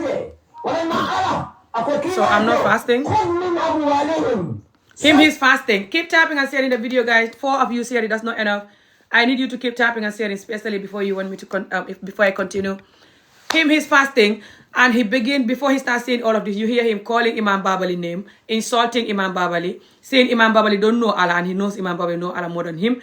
He said that Imam Babali is a money ustad, he's talking for money, so he's allowed to be fasting and doing that. This is a brand new video in this Ramadan, okay? A few days ago, this video is out. And then, he go on insulting everyone that is stopping people from chopping little girl clitoris FGM. He called them kafir. He said he's going to pray for Allah to break their eyes, put karma on them that they will have accident or bad life or die or yeah. He's fasting saying that, yeah, for people saving children, people like me and any nice person in the world, you know, Imam Babali and the rest, okay? He's allowed to do all of that fasting. Me that is fasting, but also telling you leave the children, don't cause them childhood trauma. Boys or girls, don't severe beat them, don't essay them, don't chop off their clitoris, and give them school education. If you want a child to be successful, just don't give them trauma, that's all. If you don't give them no money, you don't give them even school, don't give them childhood trauma, and teach them how to love themselves, know their self-worth and self-value, and how to tell the truth, and they're ready to conquer the world, which you will never ever do, or teach a child that.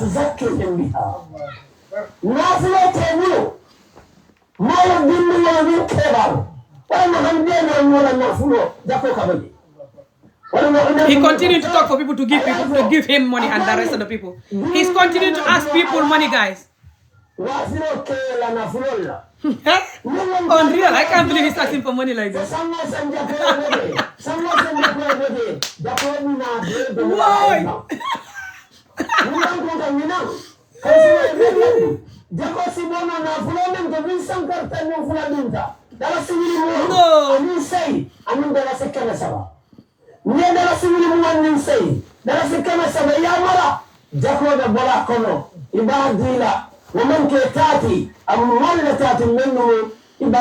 Oh my God, let me bring that back. He continued to ask for money.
So he said, keep typing and sharing. Don't buy lu xew mooy kii dee attaque Imam Babali fa attaque Imam Babali again si beneen vidéo bu xees ñoom xam nga ñu bëri ñoo dee attaque Imam Babali waaye kii fa ko attaque again kii moo tudd Fabakary kii moo raw Imam Fati nag xanaa yéen xamu leen kii mooy Imam Fati Junior Imam Fati Junior mooy kii Imam FGM Fati Junior mooy kii oh my God kii mooy Babakary FGM kii mu ne keep typing and sharing moom it moo gën a bugg Imam Fati xarafal gune te moo gën a bugg gune ak jigéen torox ak gune góor indien gune Afrique yi di torox ak jigéeni Afrique yi di torox kii moo ko gën a bugg ba raw Imam Fati ku bugg a xam wax ji ni mu demee ci xolof na bind te wax xolof te danaa ko jox wax ci xolof waaye ngeen di bind tapoté te séddoo yónnee ay xol yónnee ay lifin yu baax su ngeen ko def vidéo bi du dem xam nga noon yi report moo tax te TikTok su gisee néew leen di support enough fay gëm li noonu yi wax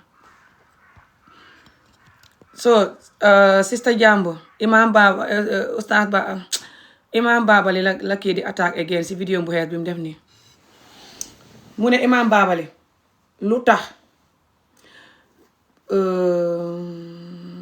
mu lifin mu waxoon bu yàgg ba corona xewee ne képp koo xam ne xaalis bi ñu jox nii pour nit ñi séddoo ko pour corona bi fañ ci war a jox doomi réew mi ñëpp kuy cagatu sax bu ko xeeb doomi réew mi la te xaalis bi pour doomi réew mi la ndax du yàlla loolu la yàlla bu nee lii jox leen ko seen waa réew boo duxoon jullit te yàlla wax la loolu doo jox ñëpp ñax ngay beddi ay ku duxul jullit ak wala kuy cagatoog nanga exactly léegi xam nga loolu mooy yëfi jullit waxuma nit ñu cagatu waaye just waxi nit rek loolu la imam ba tey fañ koy xasee loolu ak loolu ni mu yàggee imam boobu niñ ma bañee lañ ko bañee lu ne lañ koy xam nga tax imam boobu fay wax pour bul toroxal jigéen ak gune suñu waxee nga ne yàlla tapoté leen te séddoore ma toog léegi su ma yaram a ngi tàng sax léegi su ma liggéey bi nag aka ñoo ko bañ xam nga tax ñu ne lii du liggéey de naa dem liggéey te dimbale sama mbokk yi am na ko doon bind fii léegi man sama mbokkee ma leen di dimbale su ma manee su ma mënu duma cagatu ji dimbale nit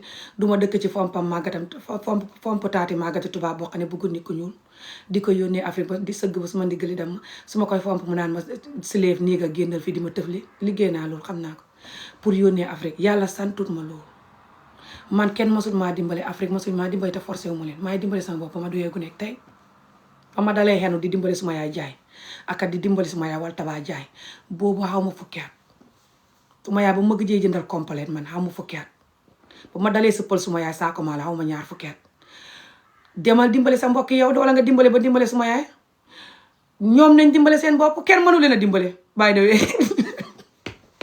that's another story suma sol ñu fa ñëwaat fan yi Afrique feek ñu ngi toroxal jigéen ak gune kenn mënu leen a dimbale su ma yaay anyway yaakaaroon ma man fa xamee liggéey boppam di am xaalis boppam boot su ma yaakaaroon man sax dimbale yaay du tax Afrique barke dimbale mbokk du tax Afrique barke gisoo boo leen di dimbale nañ lay tappale ñoo tappale yi ñuy def nii gune yeeg jigéen ñi moom la gune yeeg jigéen ñi di màgg xamee ko te gune yi góor ñi fa ñu ngi ci gune yi su gune ya màggee do président ak luñ manti doo xam jàmm sa jëkkër ak sa jabar sa mbokk luñ manti doo xam jàmm moo tax Afrique ñaar ñi rek a doon ñi ci def ñëpp xal ko programming bii la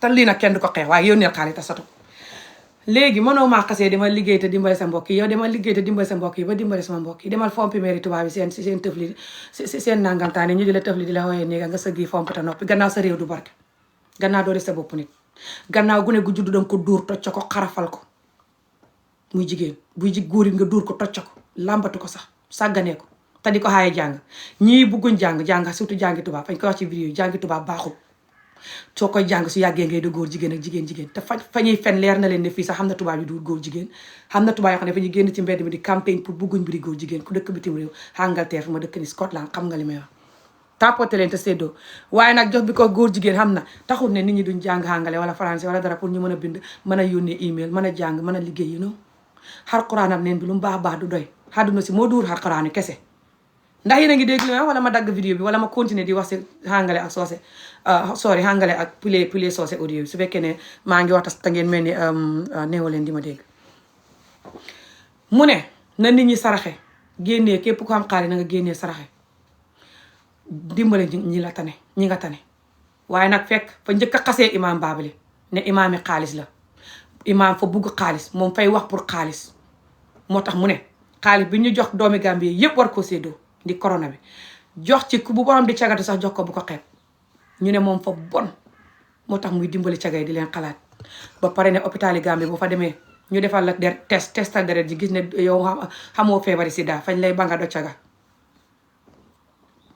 waaye ñoom caga yi ñuy créer caga bu taxaw di jaay boppam on du wax si loolu de ba pare mu ne xoolal sax mu dellu promote caga yi mu dellu wax gune yëpp ne jóg leen cagatu ndax xam na askanam wi ni ñuy sàgganee gune aka làmbatu gune cagatu on xam na ko xam na ne mu ngi xebal gune yi ñu cagatu ndig lu tax ma wax loolu mooy ba mu waxee lii yëpp ba pare ne caga yi fañ leen di jox këyit ñu cagatu te imaam bi fa wax ne ñu jox caga yi xaalis te loolu yëpp baaxul daal ñu ne waaw mu dellu di promote gune yi pour ñu cagatu mu teg si ne ba ñun ñu génnee di wax imaam bi waroo wax loolu imaam bi dañ koy def lañ may def fu mu wicc lañu di ko xas ñoom kenn rek a war a ne di wax te ñoom li ñuy wax baaxul ci askan wi te keneen ko wax dee tapote leen te séddoo vidéo yi gisoo man sax su ma wax fañ may report di ma xool duñ ma laal duñ ma séddoo duñ ma jege di ma buli te foo dem ñu topp la nag comme ay dëmm seen agent yi foo dem ñu topp la boo dee sax ñu topp la si bàmmeel page bu ma hubbi ñu topp ma fu ma dem Facebook YouTube fii fu ma wicc ñu topp ma di report suma vidéo yi ak di ma seetaan mais ni ngaana yu may seetaan ngaana gu baax sax dana jël rëkk wa def ko nii dégg na li ngay wax léegi thank you so much for donation tapote leen te séddoo vidéo yéen yentre yéen a ko séddoo doyut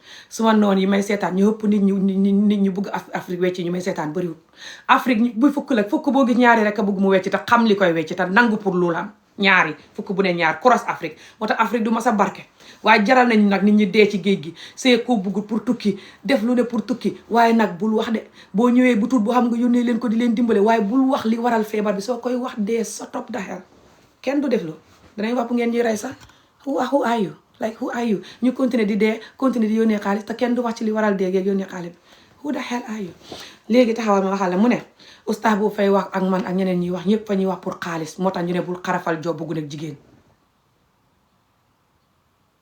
fa ñuy fay pour ñuy wax bul xarafal job bu jigéen ak ñun soo gisee ñëw bul xarafal job bu gu nekk jigéen fa ñuy wax loo pour nit ñi nekk góor jigéen ak jigéen gune jigéen yi bale na ak seen job yi lu mu bokk ak gu jigéen ak góor jigéen moom laa leen di laaj xam na tubaab yi ne fii ñu bëri te duguñ góor jigéen duguñ jigéen bugguñ ko te tubaab lañ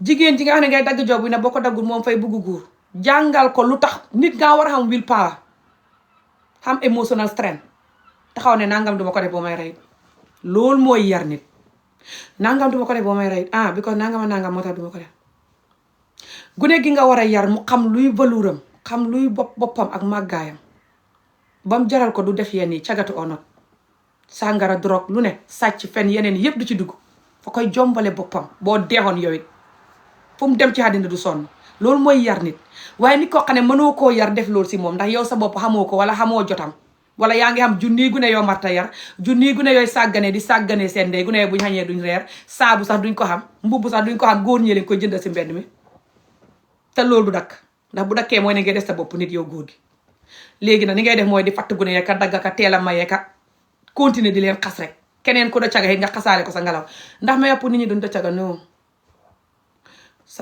pour nit ñi nekk caga non waaye moom bu mu waxee loolu bu wax li muy wax nii yëpp ba pare waxul li may wax nii yëpp of course kon dana wax waxi nit soo fa nekk di buleem oh caga yi nii ba pare mu dellu ne bañ nexee di xul di wax ne bu nit ñi nekk imam Fati warta wax lii nanga caga yi waruñu xam si xaali bi xam benn caga bu xam interview mu ne ñoom fa ñuy cagatu di xam fukki junni dalasi si benn guddi ak lu ko ëpp kon nag ñoom soxlawuñ juróomi junni mu wax loolu waxaat loolu tey pour nit ñi ko dégg pour nit ñi muy promote caga muy promote gune askan bi sàgganee gis na leen gis na moromam ñuy sàgganee gune bët bu set cross Afrique jullit yëpp Gambie or not mu gis gune yi nga xam ne surtout ñoom ñu bëri niñ bañee doom ju jigéen nit ku ñuuli jullit buy fukk la juróom-ñett yëpp bugguñ doom ju jigéen surtout doomu jigéen yu bëri bugguñ ko fañ leen di sàgganee gune yi di dind dóor làmbatu tocco tàppote leen vidéo bi te séddoo ko bu leen ma baxee liggéey bi may def nii képp kuy liggéey ci bureau ñu di la fay ay millions buy président nga sax sama liggéey bi moo gën li ngay def xam nga ko mënoo xa defar Afrique lu dul Afrique wecc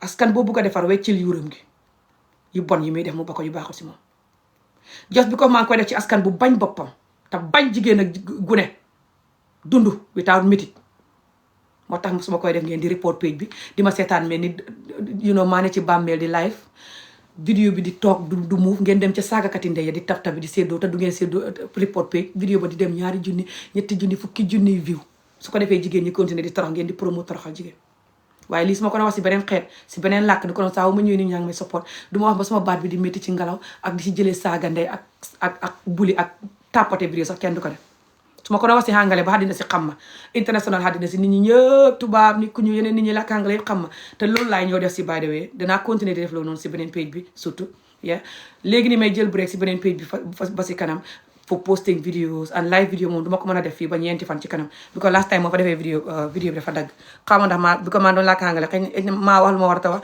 wala TikTok moo ko dagg rek because beneen jigéen moo newoon si live bi di wax and then ñu dagg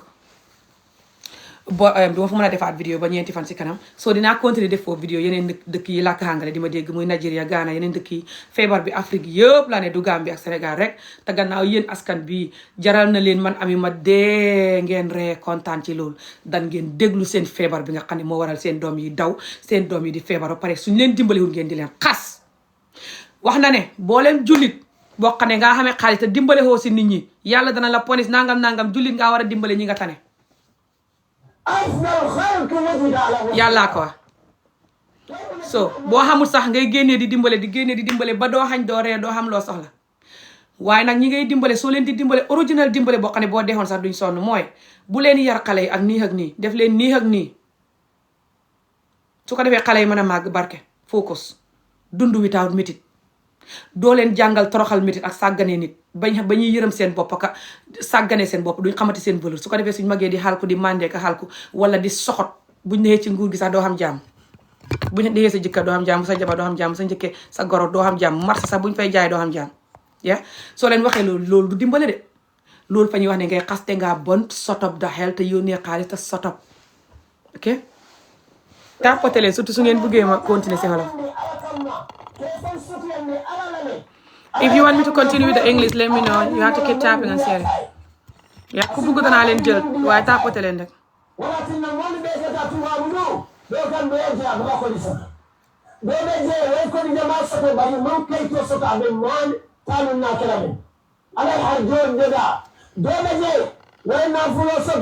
Fi mu ne nit ñi ne bitim réew lay wax bu ñu yónnee xaalis tàppate leen rek.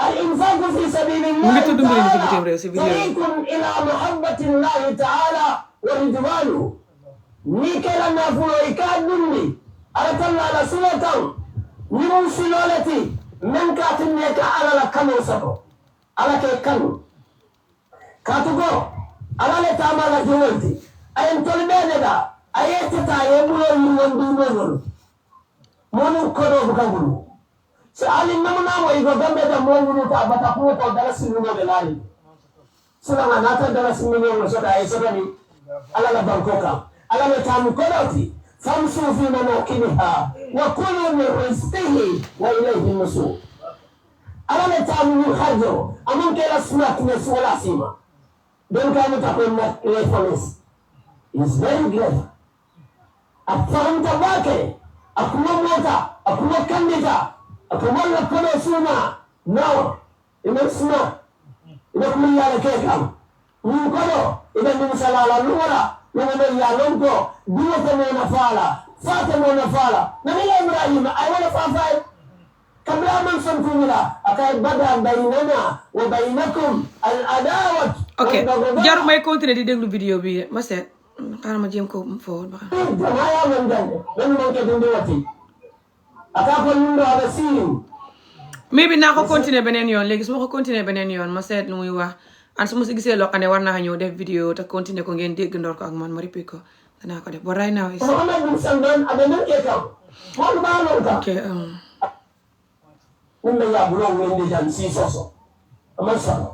waaw because right now mu ngi jox so vidéo bi lu tax ma di ko def mooy kii dafa ñëw di xas imam Babali again ok mooy imam Babali mooy imam bi kii mooy imam bi nga xam ne mooy mixo ne ñu xarafal gune yi bàyyi foos te maye gune you know mooy kii mooy imam Babali mi nga xam ne moom imam yu baax yi nga xam ne ñoom su dul Afrique sax fuñ manti ne kenn du sonn tapoté leen vidéo yi séddoo ko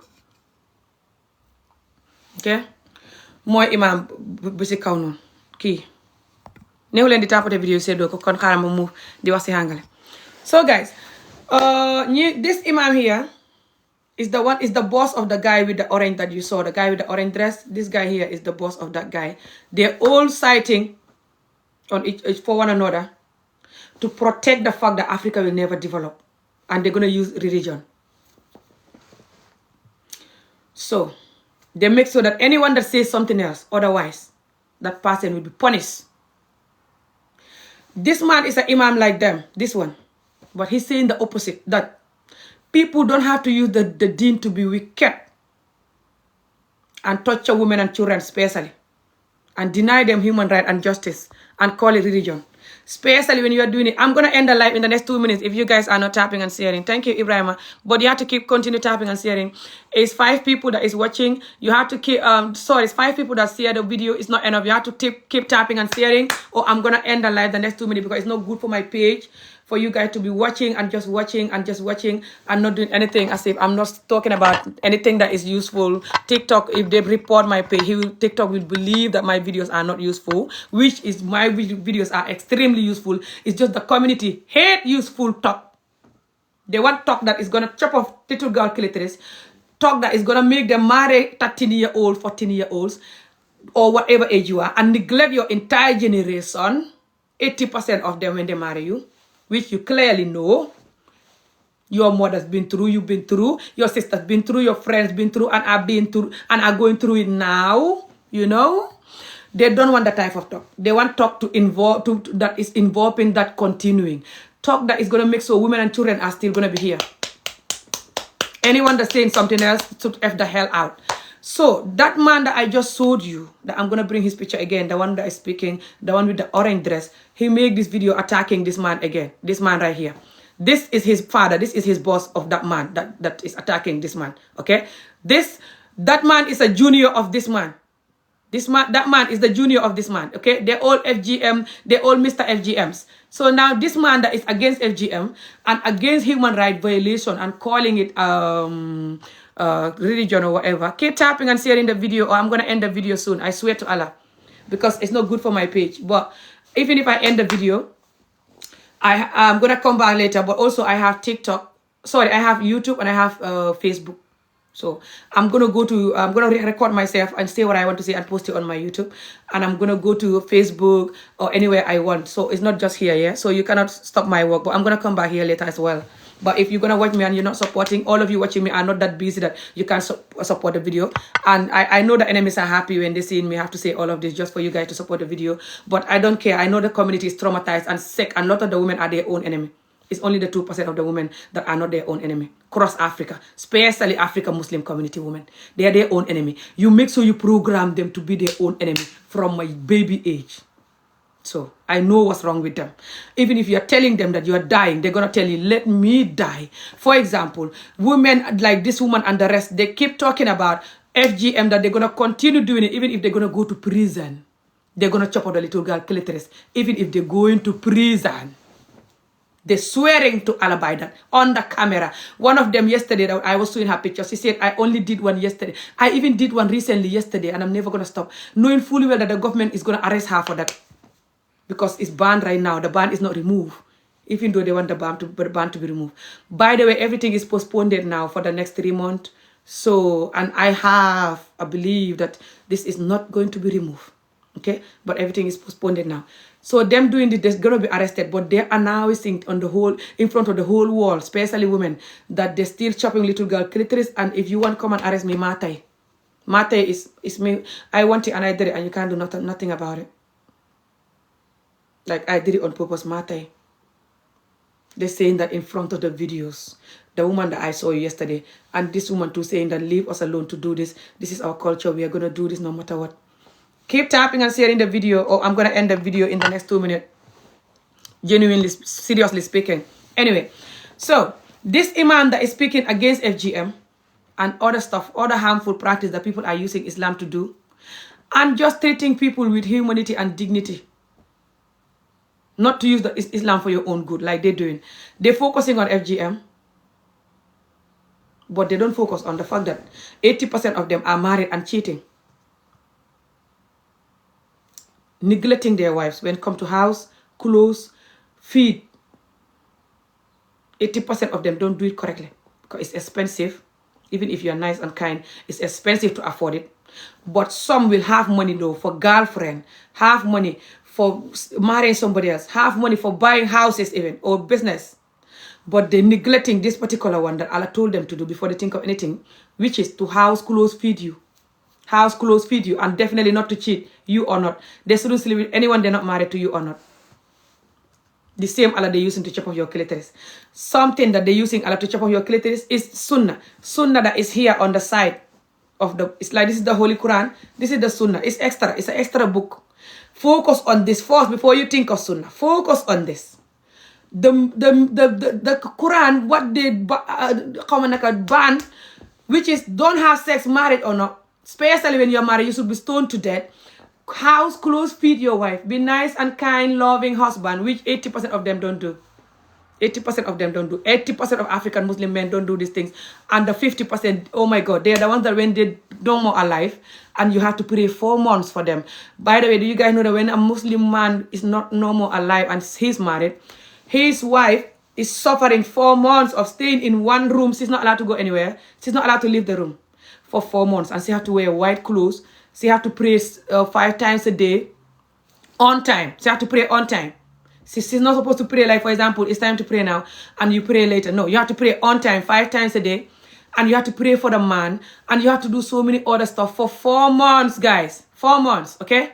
4 months. Correct me if I'm wrong. Keep tapping and sharing. That's these Muslim women that they're neglecting their entire generation. 80% of African Muslim women, people neglect their husbands, neglect their entire generations. Their husband can cheat, do anything they want, marry somebody else while the woman is crying for love and attention and money that you're supposed to give her. You deny it to her, give it to somebody else. And when you're no more alive now, that woman have to suffer 4 months after you're gone. But I'm going to end the video, guys. I'll see you guys again next time, because the video is not having enough support that they should have. And I know the enemies are very happy today for this. And this is not new to me. I've been coming to this page and I don't have enough support. People are making all kind of videos for me, bullying me all these years, insulting my mother's private part, calling it, diving inside it, sexing it in the video, doing whatever. My children private part, people are sexing it in the video, diving into it. My one, oh, that's even worse. They always tell me that you've been married, that's why you're mad, you're depressed, and your vagina is expired, whatever the hell expired vagina is. as if they saw my expired vagina and experienced it. The type of horrible videos that they do for me all these years and the type of likes and support those videos get is beyond. It only reveals how sick and self-hate this community is, especially for the women. A lot of the women in this community, I'm their enemy. I swear to Allah. Why? Because they're not allowed to protect me. Sorry, to support me. The men that are hating on me will hate them when they support me. And they're all over the place. When they comment here, just one nice comment, they're dead. If they're not married, they will not marry them. Who want a husband like this though? Who want a husband like this man and the type of man that was here right now? I'll bring his picture back. This one. Who want this type of men? Who want husband from this type of men? Men that will go doing videos, go marching in Banjul, crying for little girl clitoris to be chopped off. Who want a husband from those type of men? You are not fasting. I am fasting, but even if I'm fasting, that's nothing to do with your ass. I cannot fast to make you go to heaven. If I'm fasting or not, that's not going to take you to heaven. What you are doing, even if you are fasting, is worse than someone who is not fasting. What you're doing is, you're making so little girl clitoris is chopped off. And you're going to use the Allah that you're fasting for to chop off little girl clitoris. But you will not use Allah to zip your trousers and don't have sex with someone you're not married to. You will not use Allah to house, clothes, and feed your wives so they don't cry after you chop off their clitoris. You are evil and you're a bitch and you hate Allah and you hate women and children. And you will hear it from me every single time. I rather you isolate me, bully me, report my page. I even off my comment sections. When you comment, I have to see the comments and approve it in my videos. This is not good for my page also. Because if I do that, the page is not going to have the amount of view that they should have when you close your comment section. But I rather do that than the type of insult these people are putting for people to read it. I don't mind they doing it to me. But because they're going to do it in every video, and I cannot go deleting all of them. And people that is looking at that, watching that, they don't like that. They're complaining to me that they don't like that. When they come to my page to comment good comment, they're seeing insulting, bad comment, and they're women. And they suffer enough in this society. And they're going to look at people insulting women again. Not me, even my mother. They always go for your mother, me or not. They always go for mothers. For example, like the way I'm talking now, I was supposed to go for deceitful mothers. That's what they do. They always go for your mother. Doesn't matter if you're an imam. Doesn't matter if you're a president. Doesn't matter who you are. They always go for your mothers. All the time. Especially the men. And the sick women that are in this society. They always gonna go for your mother. That Gambia and Senegal's community, I don't know other people, but Gambia and Senegal, they always gonna go for your mother. Even the women themselves. When they're not happy with you, they're like, I'm gonna chop off your mother's vagina, I'm gonna eat it, I'm gonna fry it, I'm gonna sex it, your mother's vagina is rotten, it smells like. They talk like they're on drug. The women and the men. And these people saw it. Or every tribe, doesn't matter Mandinka, doesn't matter Wolof, especially the Mandinka and Wolof people. When they swear at your mother, this is Mandinka tribe, I think he's Mandinka, I don't know. The Mandinka and Wolof people in Gambia and Senegal. I don't know if Fulas and Jolas and the rest do that, okay? These people, when they swear at your mother, you will know exactly how much this community hate women. Just watch their video when they're not happy with you. They reveal themselves every day.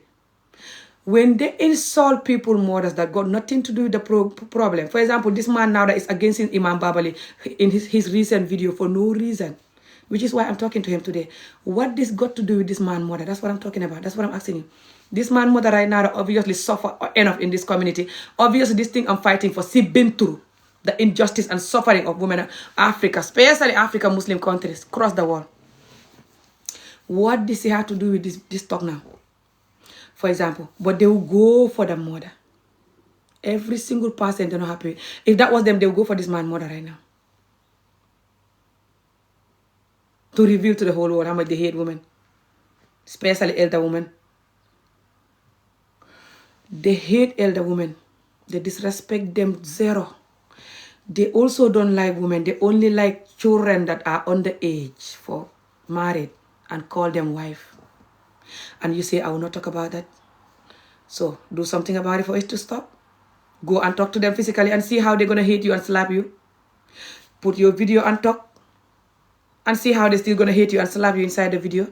Keep tapping and sharing, especially if you want me to continue this video, or I'm gonna end the video. I promise you. I'm gonna end the video if you not stop tapping and sharing, which is gonna make a lot of them not tap and share. But like they're praying, he even pray for people that are talking for human rights and justice for children. He said, people like me and the rest, he's praying for Allah to break our eyes and for us to have accident or bad sickness, bad something. Me too, I'm praying, and all of you that is watching and you purposely not gonna tap and see Allah to punish you from our karma, your mother's karma, your father's karma, your own karma. I'm not gonna say break your eye and stuff like a stupid idiot. I'm gonna say my childhood karma of underage arranged marriage and severe child beating. That's what my fight for. To severe child beating to end. Severe, the English word can't talk. Severe child beating to end. Essay underage marriage or not. Just essay boy or girl. Leave them alone. Leave the children alone. And give people school education. These three that I'm fighting to happen. People that don't go through this are plenty. People that they deny this. People that have essay, either you marry them or not. Either they're boy or girl. It's plenty all over the world.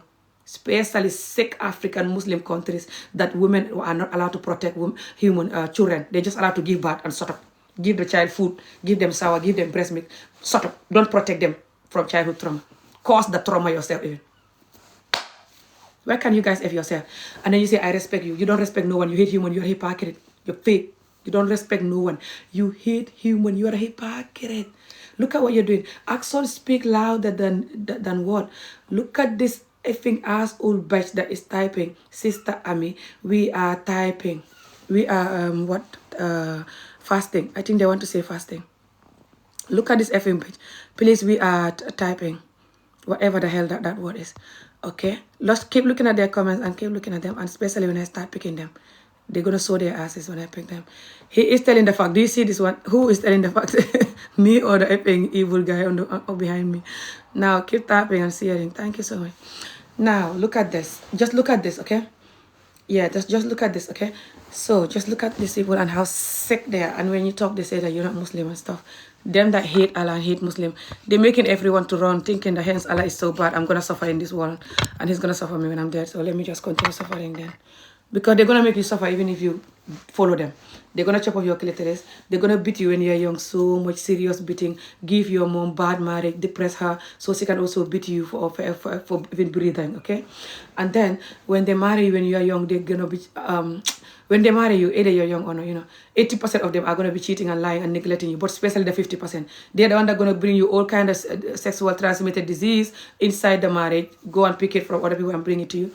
And they're going to watch you suffering because they should house, clothes, and feed you, which they will not do.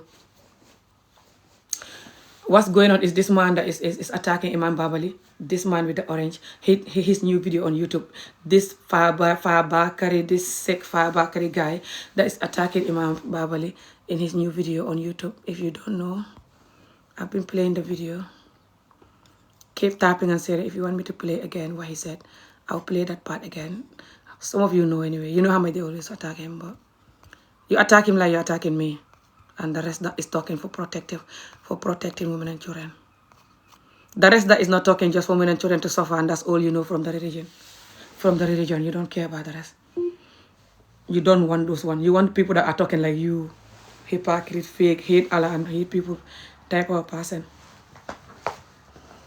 And when people talk, you say people are not Muslim, as if you wish you own the religion anyway. So you can take away whoever you want. You can't even put yourself in the religion. Not to mention to take away people. You're not even in.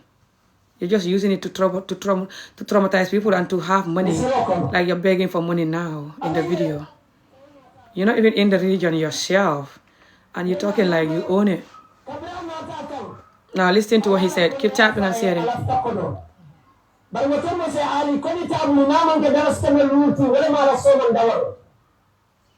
Kodi table.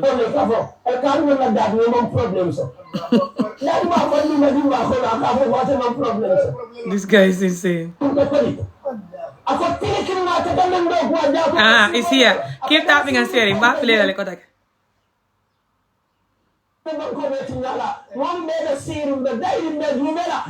Okay, keep tapping and sharing. Tap guys.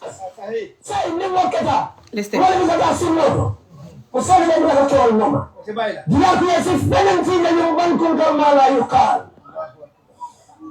Ay bisa ñu tole. Wa fo ya hani isayat ni ta ba se ya na jude. Senten damme de ka kaito ni musola ka fay ko equal fight da to kende ate se fe ate. Abe ndon ko ka ni no ngafo yana. Bandino tani ka kaito di ke jato viste. Kuranta jato ko le HIV te ja elo be datari a qualify ko la sikema ko de fadumatu asijeno keno moya to. Bankulo sondola iko be di sambala sunno de ko tasalla. Kawa kuyata tuba kerende be banko be tinyala won be da sirum be dayim be jumela atolle mulu ale jumala ja dolon tabasa mo jumala dolon tanam santo jumala usame kuntu Keep tapping and sharing the video, guys. ajo men kam ta la ko men ke kutugo nya men ke ako alimamu ol miaron ko man fefe kara imam fefe sugeno qur'an ko hadiso la ba Ya mwele. ako kabiri corona be Gambia corona ye ko men bona tubabu du ya samara jang ko jama sen ku ko ko yin tala ako almamo ko chagor fara ya hako so ko ko so Amoy baba ni le afa ino baba ni mfanga ko tu ndo ya ko fale ana man de ayo ngula ndara mo tola aka da fa baba ani kan ni ka fa fa ba kan no du do moy aka chako ne hako so to min man ko kan ye jo ko dola ye mejo dala sinili lu ani do nan moli ya complain muso chako ne ka radio ka biya muta ako dala sinili lu ko ko ako tini kini wata kan ndo ko ja ko su ko do aka dala sinili taw ke je no tu ban ko dala so minute taw ka je no tini kini su ko ko ako ni mo de ka wala Keep tapping and sharing the video, guys.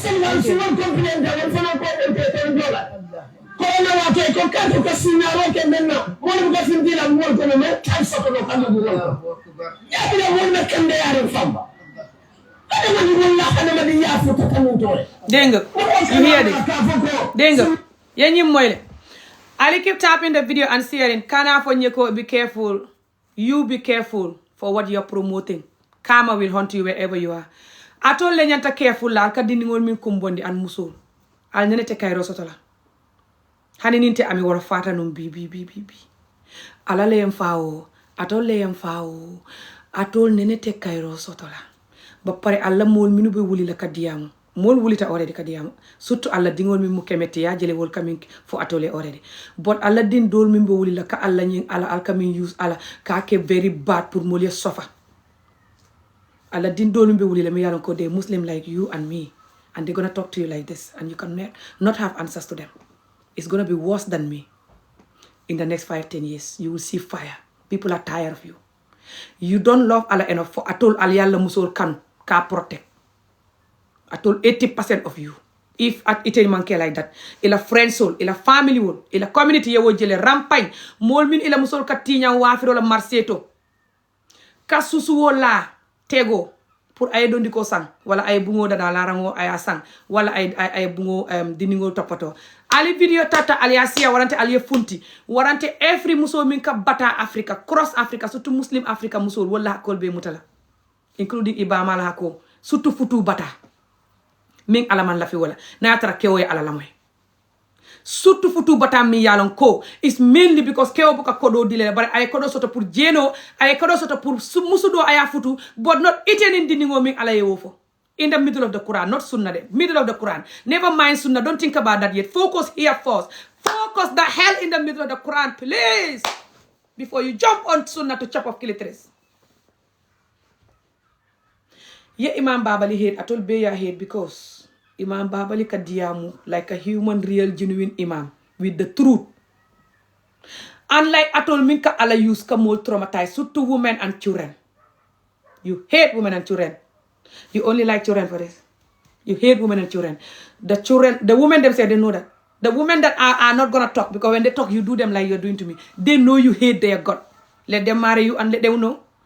Ask your wives, let them tell the truth. Exactly. Why do you think that a lot of your wives, even if they're dying from FGM or bad marriage, they can never come to this life and talk? or even support and like and promote, or even send me a effing one heart when I'm talking, because you would divorce them. You isolate them. Because you are like these people that I'm talking about.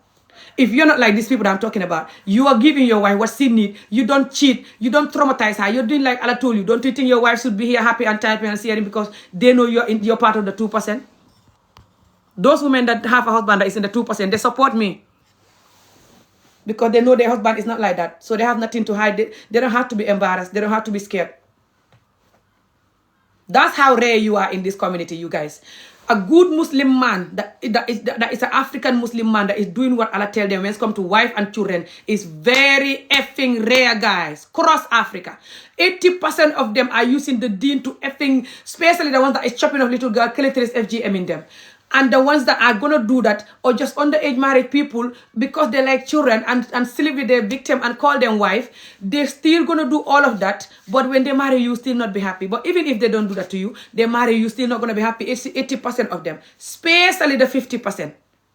The 50% of African Muslim men cross Africa, and even the ones are abroad and have their African Muslim wife abroad, they neglect what Allah told them to do as a Muslim man, which is house, clothes, feed your wife, and do not cheat. Don't even near cheating. I'm telling you, 50% of them don't do these things that I'm telling you. They don't. They're not housing, clothing, feeding their wives without their wife money having to go inside it, contribute to it. And they definitely are cheating. The 50% especially, 1 million time percent, the 50% are doing this. Cross Africa Muslim countries and African Muslim men in general. 50% of them, when they're married, they're cheating. They're not doing these three. Look at how when I'm talking about this, look at how their brain is boiling. Look at how they're not going to tap, they're not going to share, they're not going to donate, they're not going to like the video, they're not going to give anything, and they're reporting the entire generation of the video. Just TikTok know that African communities are sick. And TikTok know that what I'm saying is the truth. That's why the video is still on. But they report. Sometimes TikTok listen to them and cut it because you're not tapping enough, you're not sharing enough. Especially when you don't donate, because then TikTok don't have no money from the video. And TikTok sometimes just, let me listen and cut. But most of the time they report and TikTok don't listen, because TikTok know African community is sick. And they know I'm an activist for this sickness to end. So they know they hate my God because of that. TikTok, even the whole world, TikTok even knows Africans are not well, and Africans don't want to heal, and they don't want to hear the truth. That's why we can never develop. The owner of TikTok knows that, the whole world knows that. Everyone, even the birds and the monkeys and the cows and the horses, they know that. Every single breathing creature in this world understand this thing I'm saying, that Africans are not well and they don't want to change, and that they will never ever develop. Every single breathing thing on this earth know that. Okay. So now, for example, now look at this man now. Look at this man, okay? This man, he made this video attacking Imam Babali, like I explained. Saying that Imam Babali, which is this Imam here. This one here is his boss. They're the ones that are making sure that everyone's clitoris is gonna be chopped, and that people should marry people young, because it's Allah who says so, which they're still doing, by the way. They're still chopping little girl clitoris and marrying young people in Gambia, especially villages, okay? It's rampant still. Go to Kirfa to see the brand new interview with Dr. Aissatou. Especially the underage marriage. Keep tapping and sharing the video. Tampotelente said that to ngeen bëggee ma wax ci Wolof wala ma dagg video bi. I'm gonna cut the video now, guys. I'm gonna end the video sadly, because the video is not being supported enough, which is why the video is sitting down like this. I cannot take nobody because the video is not supported enough. I'm gonna end the video, guys, and I have to let you guys go, but I'm gonna continue this work. I'll come back here later on, or I'm gonna just do a YouTube video right now, record myself explaining this and post it, and I'm gonna continue my job. No matter how much you guys neglect my ass, bully me, call me all kind of name, I still know, even in my dream, when I'm dreaming, I know, when I'm sleeping and dreaming, I know you guys are not well, and you guys are gonna make sure that Africa will never develop. Those two, I know it. Even if I was dead right now, I'll know it in my grave. Even if you burn me alive, my soul will know that you guys are not well, and that you want Africa to never develop by promoting this disease of childhood trauma. That you're going to make sure every child born is going to have unnecessary pain, from severe beating to essay, to chop off little girls' clitoris, to when you marry them, you can never be a good husband, 80% of you. So she can be a stress mother. So she can also beat the children, to add to the beating, beat the children, to create beating children again, to create traumatized children again, especially when they're going to chop the clitoris like they did to her also, so that double trauma can continue. Doesn't matter boy or girl, by the way, for this trauma, for this SAE and beating and the rest of the pain. They circumcise the boys too, but at least they pull in the skin and chop it off, not the actual manhood. Unlike the woman that they're taking the actual thing out. And imagine if they're chopping the manhood on top of the manhood. Imagine if they were doing that to the men.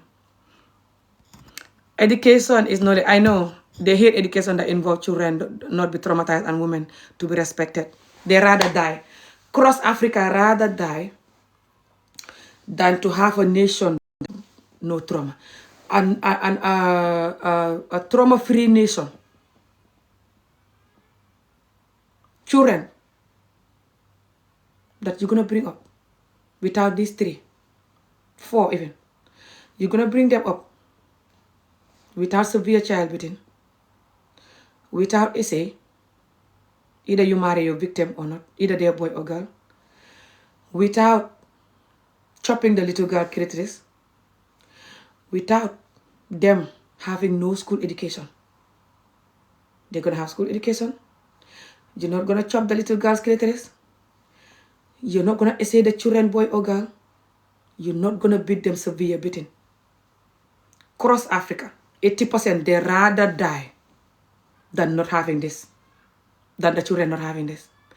80% cross Africa, especially villages, especially Gambia and Senegal.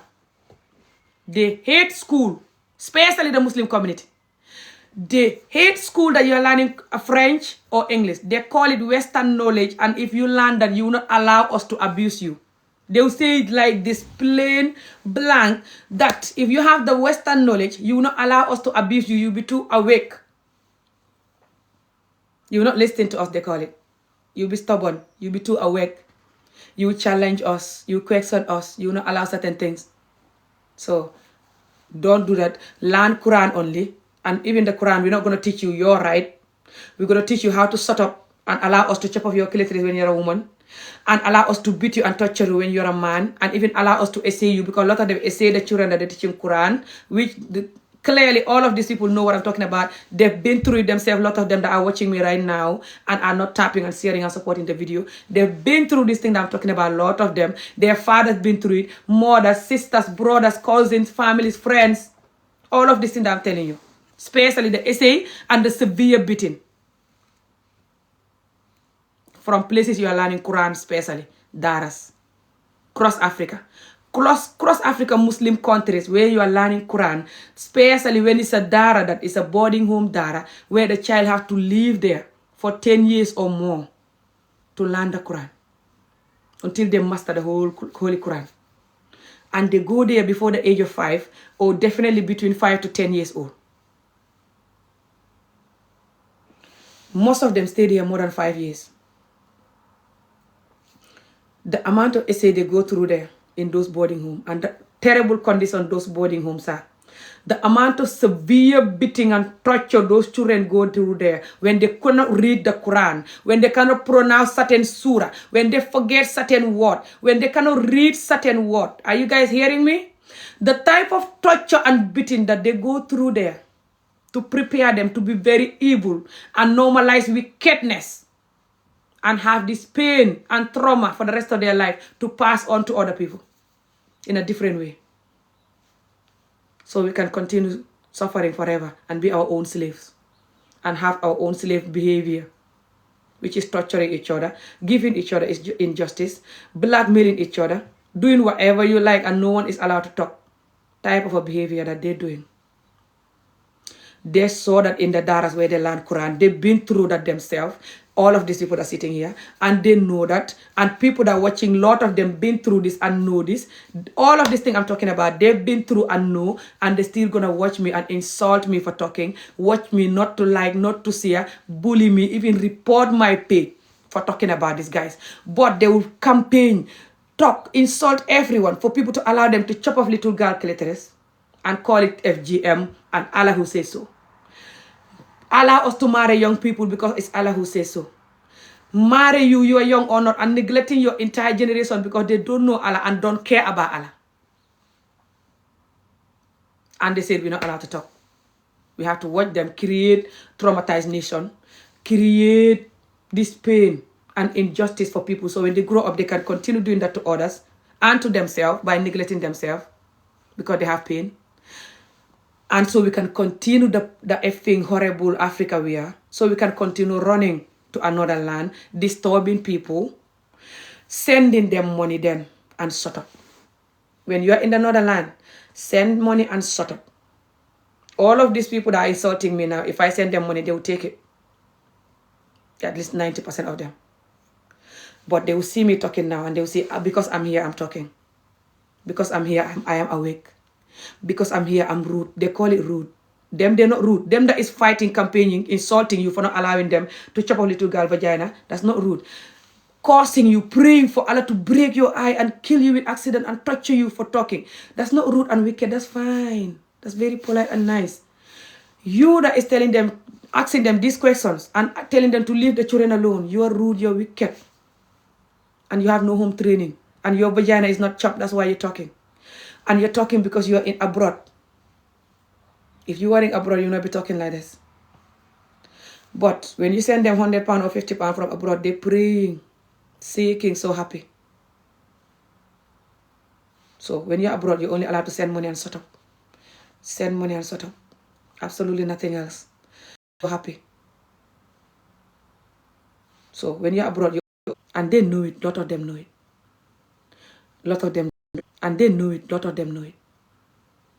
Lot of them don't know though. They don't want you to know. Don't know though. They don't want you to know it. They want it. They want you to keep blaming the white people. Keep calling people to send you money. So you can sit down, feel sorry for yourself. Insult people for not sending you money. Bully them, isolate you for not sending you money. Even when they don't have the money. But you will not know that what they're doing is why you even asking for the money to begin with. The fact that they're making so you don't go to school, so you cannot read and write, so you cannot have a job, or it's going to be harder for you to make money. The fact that they're going to beat you and torture you and isolate you and deny you your human right and traumatize you. And when they marry you, you're crying for the most part because they're not going to have time for you. They're not going to do what they should do. Their time is for marrying somebody else, for giving the money to girlfriends, for giving the money to the younger wife, not you with your children. So your tears that they create from you, the tears that they cause you from when you're in your mom's tummy, they're neglecting your mother, to when you're born, they beat you and chop off your clitoris, to when they marry you when you're young or when you are not underage, they marry you, doesn't matter. Those tears will continue until you are dead. Because even if they die, they're going to make sure they suffer you enough and cause you to have children even, and just trauma and pain enough that even when they die, you will never have peace. Because when they die, you're going to stay 4 months in one room praying for them, changing them. It's called change in my language. 4 months you're going to be in the room praying for them after they die. And the only thing you can remember is the suffering and pain they cause you. And you have to pray for them for 4 months by force because you're Muslim and they're your husband. And I'm not allowed to fight for that as a woman. I'm not allowed to fight for that and as an activist for that, as a victim of that, as a woman that have a soul and don't wish that for their enemy even. I'm not allowed to fight for that. I'm rude, I'm bad. Them that is going on the street campaigning for that to continue, they're very good, kind human beings. And they're not rude. They have manners. Again, I'm reminding you, this video is for this man that is attacking Imam Babali. Again, this Fakeba guy. All the time attacking Imam Babali for no reason. Because Imam Babali is his father. Fakeba Imam Babali mu ila fama leti nyin doku okono. Nyin askan. Nyin Islamic doku. Nyin Gambia askan. Imam Babali mu ifama leti inside nyin askan. Tapote len video malaka sose bala madem. Mena nyin video enna. I'm coming back again soon though. But I'll end it now. Imam Babali ila fama lem anim pareta me video ke la video ndi nga nyimfo. I fama lemu Imam Babali ti. When's come to nyin community doku and ala doku. Atol ka ala min use ka dingola keso nyin kuntu drong aliye wole no ala kuola. And to pour ka dingo futu. Apart from that you don't know ala anymore. Alla musol ka kumbo. Alla musol al ke fayje kata jenola. alla dingol ka kumbo alla musol ka kumbo kodo mi yalon wol ya nit alkadi sunkuto latol jama ka jeno ke atol jama ni ite make ila frensol kake ila badingol kake ila nyongol kake yewol jele an ala ye mune foje a jarita la alka imam babali nenkamol tanka ka foko alla fita ala ye mol la nyaso ala te mol nyaso la fo atol ye mol je al ye mol nyaso comme atol mu boa mintu physically aliye murota yem amari nyaso atol le ba kela bari ala ta kela kamol nyaso ten 15 bi ko mol kadiyamu ten katonya fo ala wicked like that comme atol woto atol ala yal faale long time natara ala is wicked like that atol ya jele atol jama ala yal jele ali video tap drum. I'm gonna end this video soon, but I'm gonna come back again. Especially when I come back, I'll focus on Mandinka talk. Atol jama ala yal jele alka ala use ka sonka kamol neng. You are the one that have to be careful with your wicked ass. You will never have peace wherever you are. You will never have peace. Ni mol kamin duwa ko ala ye mola nyaso. Man jele no ko kole ben ni Ramadan. Kunun domoro ta ali. So man domoro ke late, you know. So I wake up with this hunger. But anyway, keep tapping and sharing. It's good for my bolo yetala anyway. Bolo mi alang buka tala because of domoro. Nying wicked ass you be careful. Your ass should be careful with your wickedness. I'm not afraid of no one. I rather you have me for dinner than me watching you continue your evil behavior.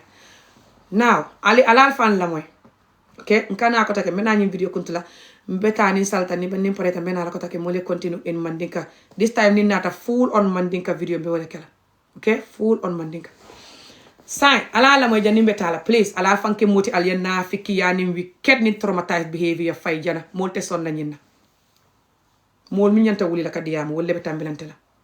Mol mi wuluta already. Mol mi wulita kadiyam wolle tambilante la. Dol mu kemet leti dol kadiyam kemet or not just diyam. Ni mo diyam ta alko kemet kafiro nangam atolle mu kafiro pro max de. It's just alka alale use kala kafiro ke. Sai ala la moy dron naatara atol mu muslim leti atol ni alla kaburo tema. Albe kam fala because al nyanta dindi musolande la yalan seto landaka.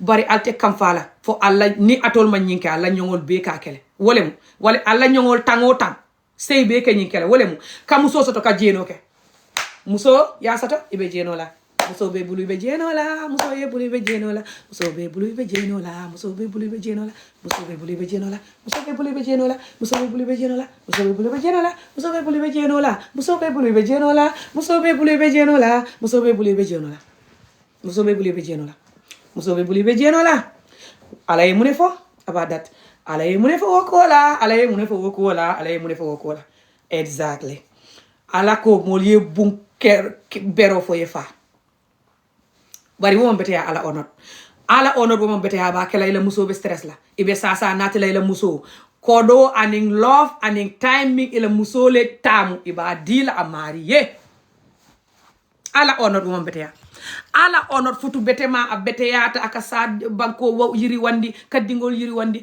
ka jata kende yani harje frimbad dimola tuba wol man ala long tari sa nyininka war is nothing to do with ala just physical turu that ni futo beteyata anin jeno bukata anin fenya bukata anin kumbo bukata good futo happy futo aka yirwa ke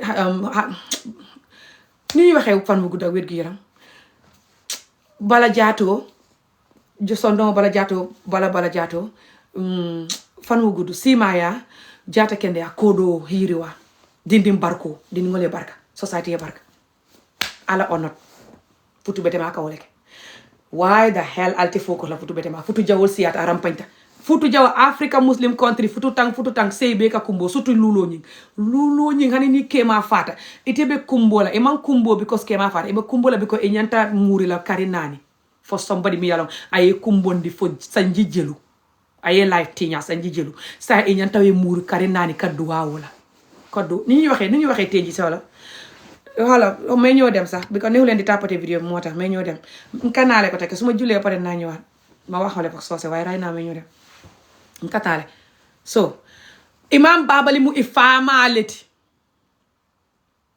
ate min yalo aka foko ni mol ka ala jube fo ka nyinke that's not fair bari ama fo komin ka fo nyamin ko nar ka ala jube fo ka nyinke woto ala jube fo aliye jeno bula aliye musu batando bula hani wo muso min ba atol koma wol yallo ne atol munafiko leti billahi wallahi tallahi just wo musol they weak. They rather die than telling the truth because you do them like you're doing me. You bully them like you're bullying me when they tell you the truth. You isolate them. You not even marry them. But who want a husband like you people? Ni musul mi yala ko iman hani ka diam because itol ka wol nenne itol ka natara ite mu ala kemalati ba bulala natara ite ma futu ita futula. Ni musul man kende ya. Jumale la fita kema like ato. Jumale la fita kema mi yalong abetala mono kan ka wuri ka sonka ka mol tanka pour nyaal mol nyaaye so because of mol man la fi yedini ngola jankuntu. It's abuse admittedly and it's abuse and I can have consequences for a lot of people ala balo jato and problem because of nyin nav nyimi yalon ko ala balo be connect hada ma dingo be mu fasole te fasol connectale nying ikaminje santo abe duma abe inside ni ya kuntu jang aka hada ma dingo la jato affected for most people. You rarely get away with it. Depending if you notice this is why this is happening or not, you know. Because Africa say to Gambia man doctor bete ma sort of fang. So you buka long fang exactly what it's doing to you. FGM or not. You go there every time they don't know what's wrong with you. You know them. Those effing hopeless, uneducated doctors that you go there, they'll tell you, I don't know what's wrong with you. They'll employ you to be a nurse or doctor. When you don't have the qualification, you know them. You're saying that they're saying that's fine. The other ones that are telling you this is not fine, you say they are lying. You guys are told Nente Cairo Jara.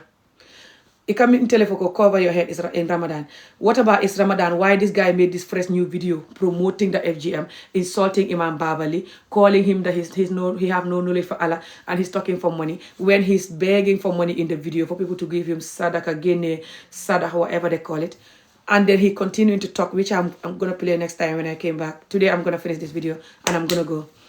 When you guys ready to respect Allah and do his religion, you will focus on stop cheating, house, clothes, and feed your wife. These three. That's what all the Muslim men in the world will focus, especially African Muslim men. Any day, especially Gambia, any day you guys are ready to worship Allah,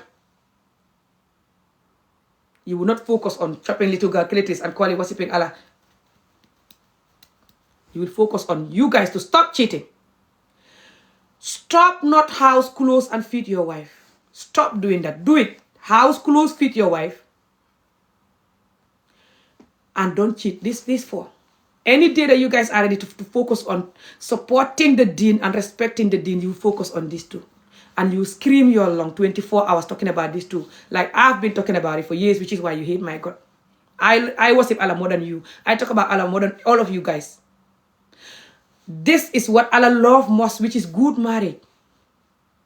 When you pray and you're married, you have 50% deed. You're not married, you pray, you only having 25.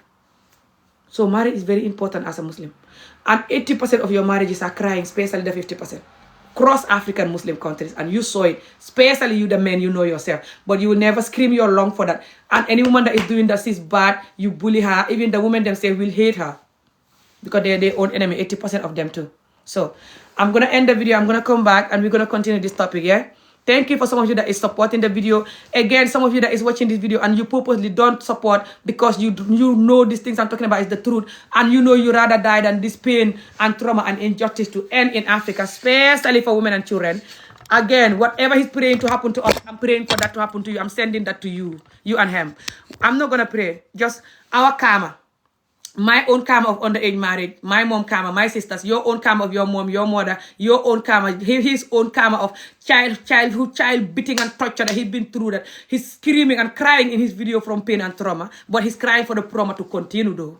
Not crying like me for the trauma to end, no. Then he'll be normal enough, he'll be human enough, he'll be strong enough, he'll be kind enough to feel sorry for the children that have to repeat the pain. He's crying for the pain to continue.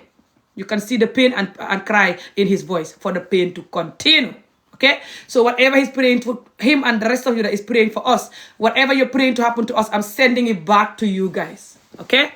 For you guys that is crying for the trauma to continue. Now let's see whose prayer is going to answer, yeah? If you guys can pray for the trauma to continue, praying for us to stop talking so the trauma will continue. Imagine how your own prayer will slap your entire generation then. Yeah? Okay, let's go. I'm going to come back later. See you soon, guys. I'm going to go and pray and I'll come back.